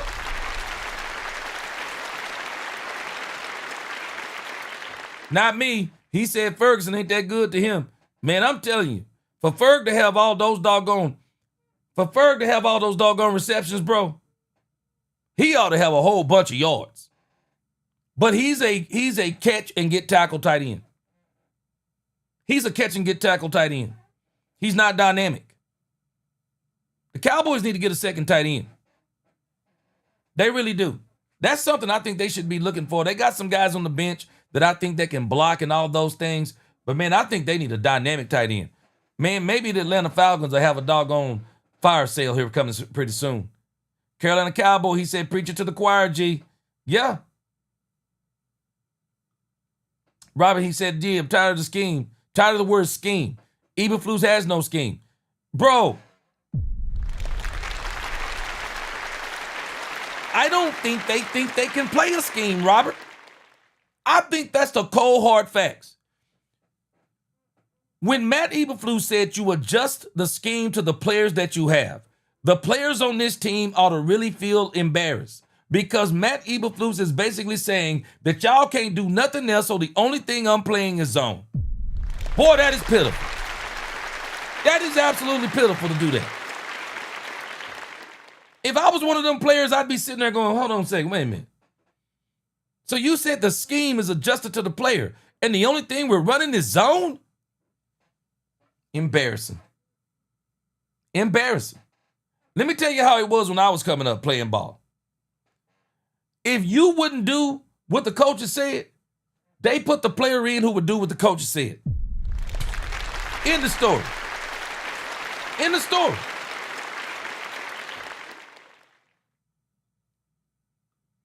Hallelujah. He said, give Williams some leeway. He said, if you never played running back, you wouldn't understand. You don't expect an MF to tiptoe off the sideline, which is your friend in that case, unblocked and snatched the ball.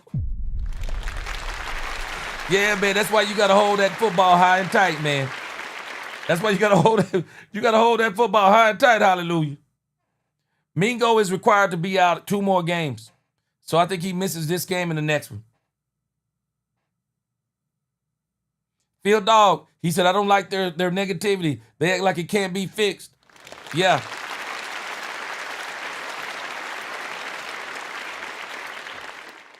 Yeah, and again, for me, this ain't about Matt Eberflus to me.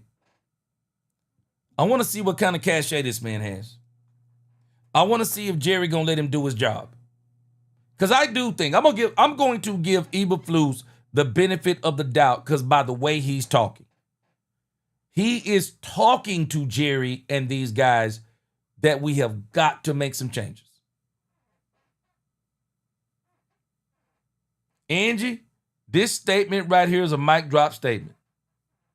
The Bears played physical the whole game. They did Terp the same way when they ran it with Terp. See, Angie, this is one of the reasons why I don't think the Cowboys should be playing Kevontae Turpin the way they're playing him. Because if you're telling me that Kevontae Turpin is just going to be a traditional third receiver, he ain't gonna do nothing for you.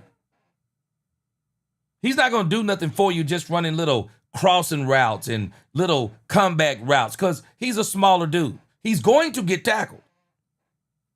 Your job with Kevontae Turpin is to create space for him. That's your job. Your job is to create one-on-one matchups with Turpin. That's your job.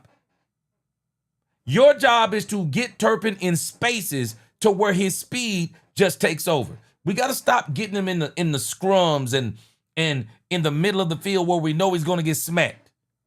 Can't do it. Niecy said get Diggs are hard. Niecy said get Diggs are hard. All that mouth in them DMs, but not on the field. Yeah.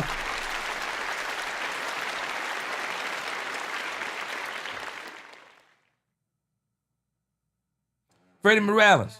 I'm going to tell you what the deal is with the Cowboys coaches. And this is one of the very reasons why I say that Matt Eberflus don't need to be fired. We're going to have to give this coaching staff, I said it before, they all need a year. This is their first season together. This is why I was saying before, to have an entirely brand new coaching staff and go into the Super Bowl, I don't think people understand how tough that is. Jimmy didn't do it his first season, second season either, third season either. Man, that's tough. For whatever reason, this defense takes longer to gel. It's the third defensive coordinator in 3 years. I got to give him that benefit. But this, to me, is not about Eberflus now. This, to me, is about what kind of cachet does Brian Schottenheimer have? Because it sounds like to me that Brian Schottenheimer wants to make changes. Now it's a matter of, do the Joneses let him make the changes he want to make? Because if it's me, it's simple. I got 3 simple changes if I'm the Cowboys. Put the best players on the field, offensively and defensively. Put the best players on the field. Number 2, I need my defense blitzing more. Matt, I need my defense blitzing more. I need you to be more aggressive. I need you to be more physical. Angie mentioned it. Physicality. I need my defense to be more physical, Matt. I need more blitzes, Matt. Get me some man-to-man sometimes, Matt. I don't care if you get beat. You're getting beat in zone. I need you to change some things up. And I want to see Brian Schottenheimer stop talking all this nonsense about doggone Jaden Blue, and let's get this dude in the game. I want to see it. What kind of cachet does he have? Chanel, he's not a one-trick pony to a lot of people in this fan base. Shoot, this dude is a unicorn. Carolina Cowboy. Man, I'm telling you, Carolina, the moment I saw that tackle, I thought it was a drop hip tackle. Same thing that took out Tony Pollard. Oh, man, Angie. If we could have got Kenny Clark and kept Michael Parsons, shoot. Now that is a different story. Now that's a different story. Yeah, that's a different story right there. That would have been off the chain. Because that would have just let Michael Parsons do exactly what he does best, rush the passer. But a lot of times, Angie, it's hard to get that combination. And the reason why we know it's hard to get that combination, Angie, think about this. Green Bay was willing to give up 2 first-round picks and Kenny Clark to get Michael Parsons because they felt like his replacement would be good enough in the middle. So far, so good. But we'll see what happens as they get further down in that thing. We're just hitting game 4 right now. We're going to see what happens once we get into the later parts of this doggone season. And, man, I'm going to tell you, man, I don't care what Michael Parsons say. Shoot, man, ain't no way I'd want to play in Green Bay in the cold. Ain't no way. Woo! Can't do it. Exactly. Pooba D, you're exactly right. Can't get there in 1 second. And you especially not going to get there in 2 seconds because the way they're running on you, you're going to hesitate every time they do play action. Now, we don't have to, we know the context. Michael needed some more players around him. This is the very reason why he's going to be better in Green Bay because they got more around him right now. He's got more around him in Green Bay. And that's why if this dude is not in the top 3 finalists of Defensive Player of the Year, and if they don't go to the Super Bowl, failure. You don't make this move with Michael Parsons unless it's a Super Bowl move. And you're not making that move for 2026. That Super Bowl move is for 2025. Appreciate you, Mark Davis. Said that breakdown was on point. Man, Mark, I'm telling you, the facts are there. It's the same defense. It's the same defense. You know what people don't even realize, Mark? We do know that Dante Fowler played with Michael Parsons before. I mean, we don't even really realize this. It's the same defense. The only thing that he hasn't played with is Kenny Clark. Now, I said this before, and I agree with what Angie is saying. If you could have got Kenny Clark and Michael Parsons, and also with Osa, and with Ezra Raku, and James Houston, oh no, you got something. You got something. Yeah, you got something. But it is what it is. They don't have him. So now what the Cowboys have to do, I'm hoping that Jadeveon Clowney is the beginning. I'm hoping Jadeveon Clowney is the beginning of what the Cowboys are about to do. Jadeveon Clowney is a true defensive end. Unlike Michael Parsons.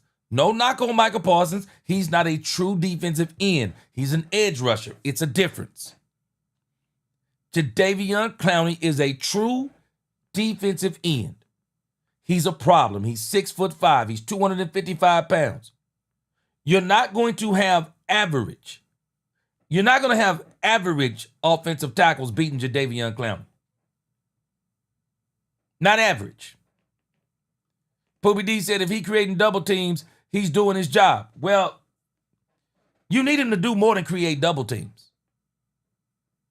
And the reason why you need him to do more than creating double teams is because he's your pass rush. He's got to do more. He's got to beat some of those double teams. That's what you need him to do. You got to beat some of them. If he's not going to beat them and he's just going to get double teamed all day and get taken out of the game, then what good is he?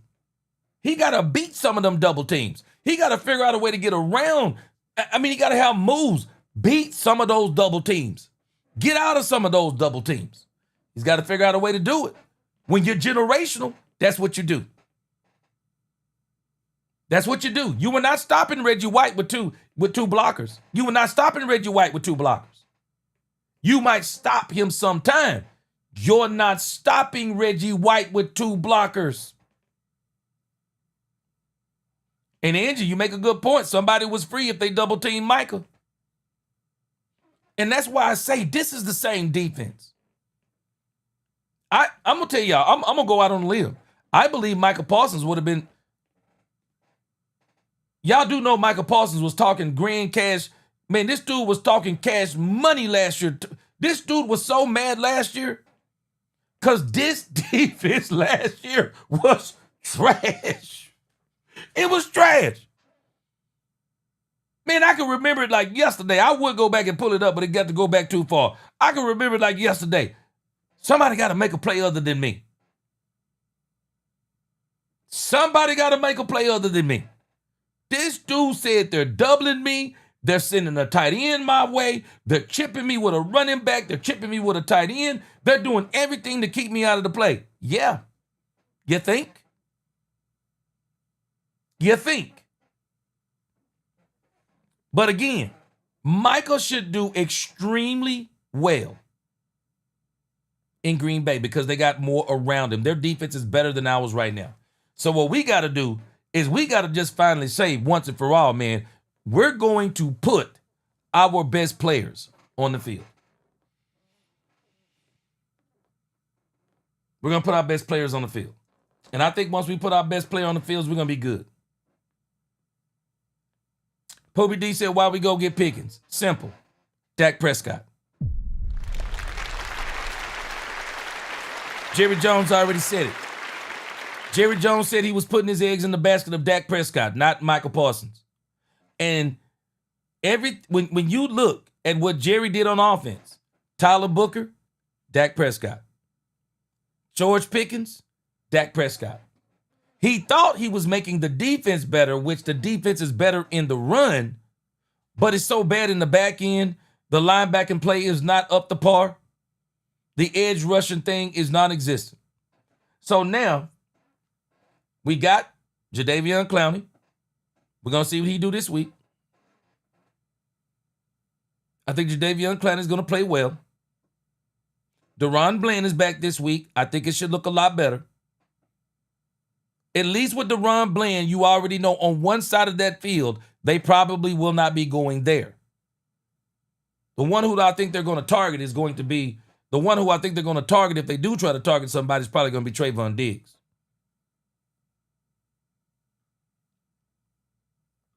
Hallelujah. The numbers are just a part of the story. We've seen Michael Parsons on tape.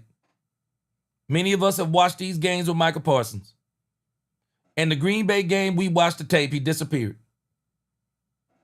He absolutely disappeared. But again, they needed some more things around him. That's why I think he's going to do well over in Green Bay. But the Cowboys just got to get better, man. They got to put the best players. They got to put the best pieces on the team. All right, guys. We're going to get back at it tomorrow, 4:30.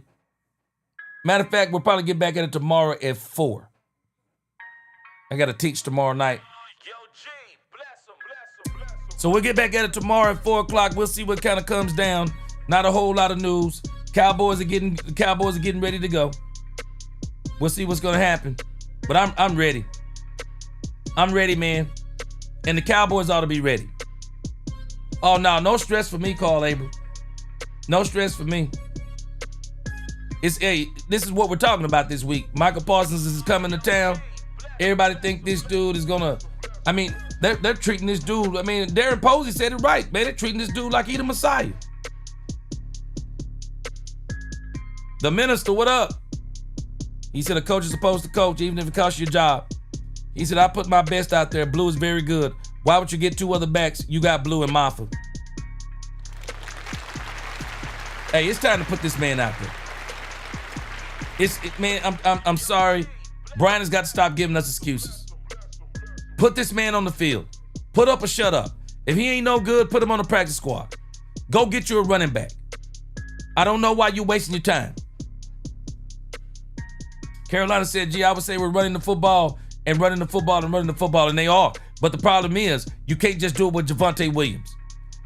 Let me tell y'all something. Javonte Williams is a trap. And the reason why I say he's a trap, because he's a power runner. He's a power runner. But he's not a DeMarco Murray type power runner. Shoot, DeMarco Murray was a power runner that would break. Man, that dude would break. DeMarco Murray would break long runs. like all the time. DeMarco Murray was a different type of runner. Zeke was a semi-power runner, but also had that home run hit ability. We need to put a guy out there that's a change of pace. That's what we need. Jaden Blue got speed. Speed kills. Angie. Don't you speak that into existence. Angie, don't you speak that into existence. But Angie, think about this. I do think that Solomon Thomas could kind of slide in there. He's played pretty good. But I can tell you now, if Kenny Clark get hurt, I can tell you who it is. They gonna put Mozzie Smith out there. I can tell you. They gonna put Mozzie Smith. So get ready. They gonna put Mozzie out there. Robert Thomas. He said, man, my high school coach would pull a dynamic player if he wasn't producing in the game. He would scream out, get me somebody up here who can get a stop and play some ball. Boy, I remember them days. Boy, you ain't lying, boy. Boy, you are not lying, boy. Get me somebody here who can block. boy, get me somebody that can block. Big Rombowski said, well, if Fowler, Williams, and Ezra Rocco has stepped up, and I don't think it's Ezra Rocco. Ezra Rocco has been progressive. It's following Williams. It's following Williams that's the problem, bro. They are the two biggest disappointments.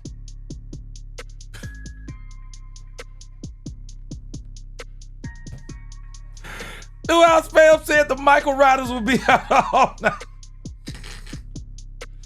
Boy, let me tell you something. It's almost like people want this dude to have a great game against us. It's like they want this dude to have a great game against us too, boy. But hey, let me tell y'all something. I'm feeling really good about this game. I don't think it's gonna be the blowout people think it's gonna be. I don't. I think them boys come into play. I'm telling y'all, I think the boys come into play. I do. Spiral Mind, what's up? Hadn't seen you in a minute. What up? He said, why don't you accept that the scouting department is dysfunctional?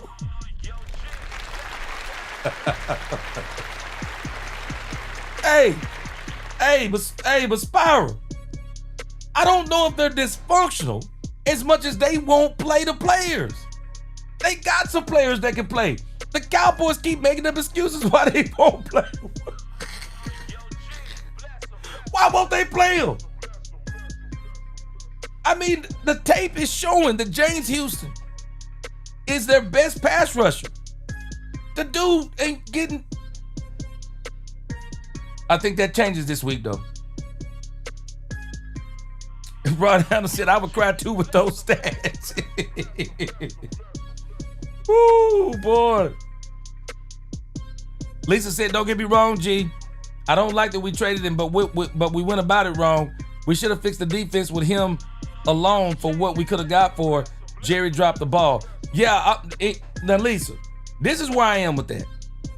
I don't like the fact that Jerry did this after the draft. I think Jerry should have did it before the draft. Because I do think he could have got a king's ransom. I do. I think he could have got a king's ransom. Straight up, I do. But I'm telling y'all, don't let people fool y'all.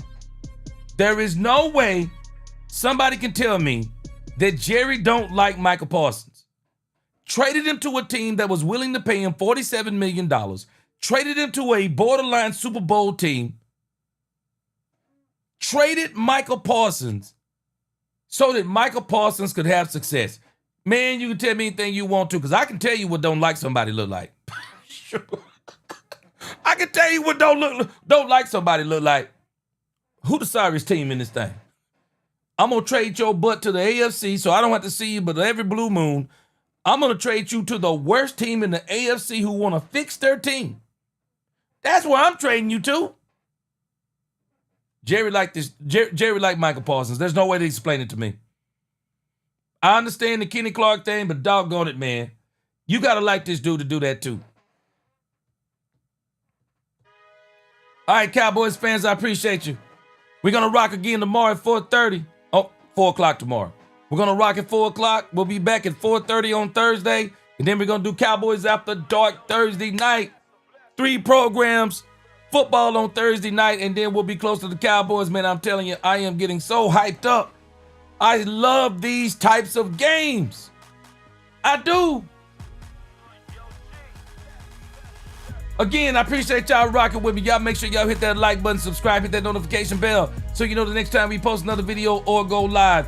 And until the next time, DC4L, God bless. Let's talk Cowboys where we talk facts. Peace.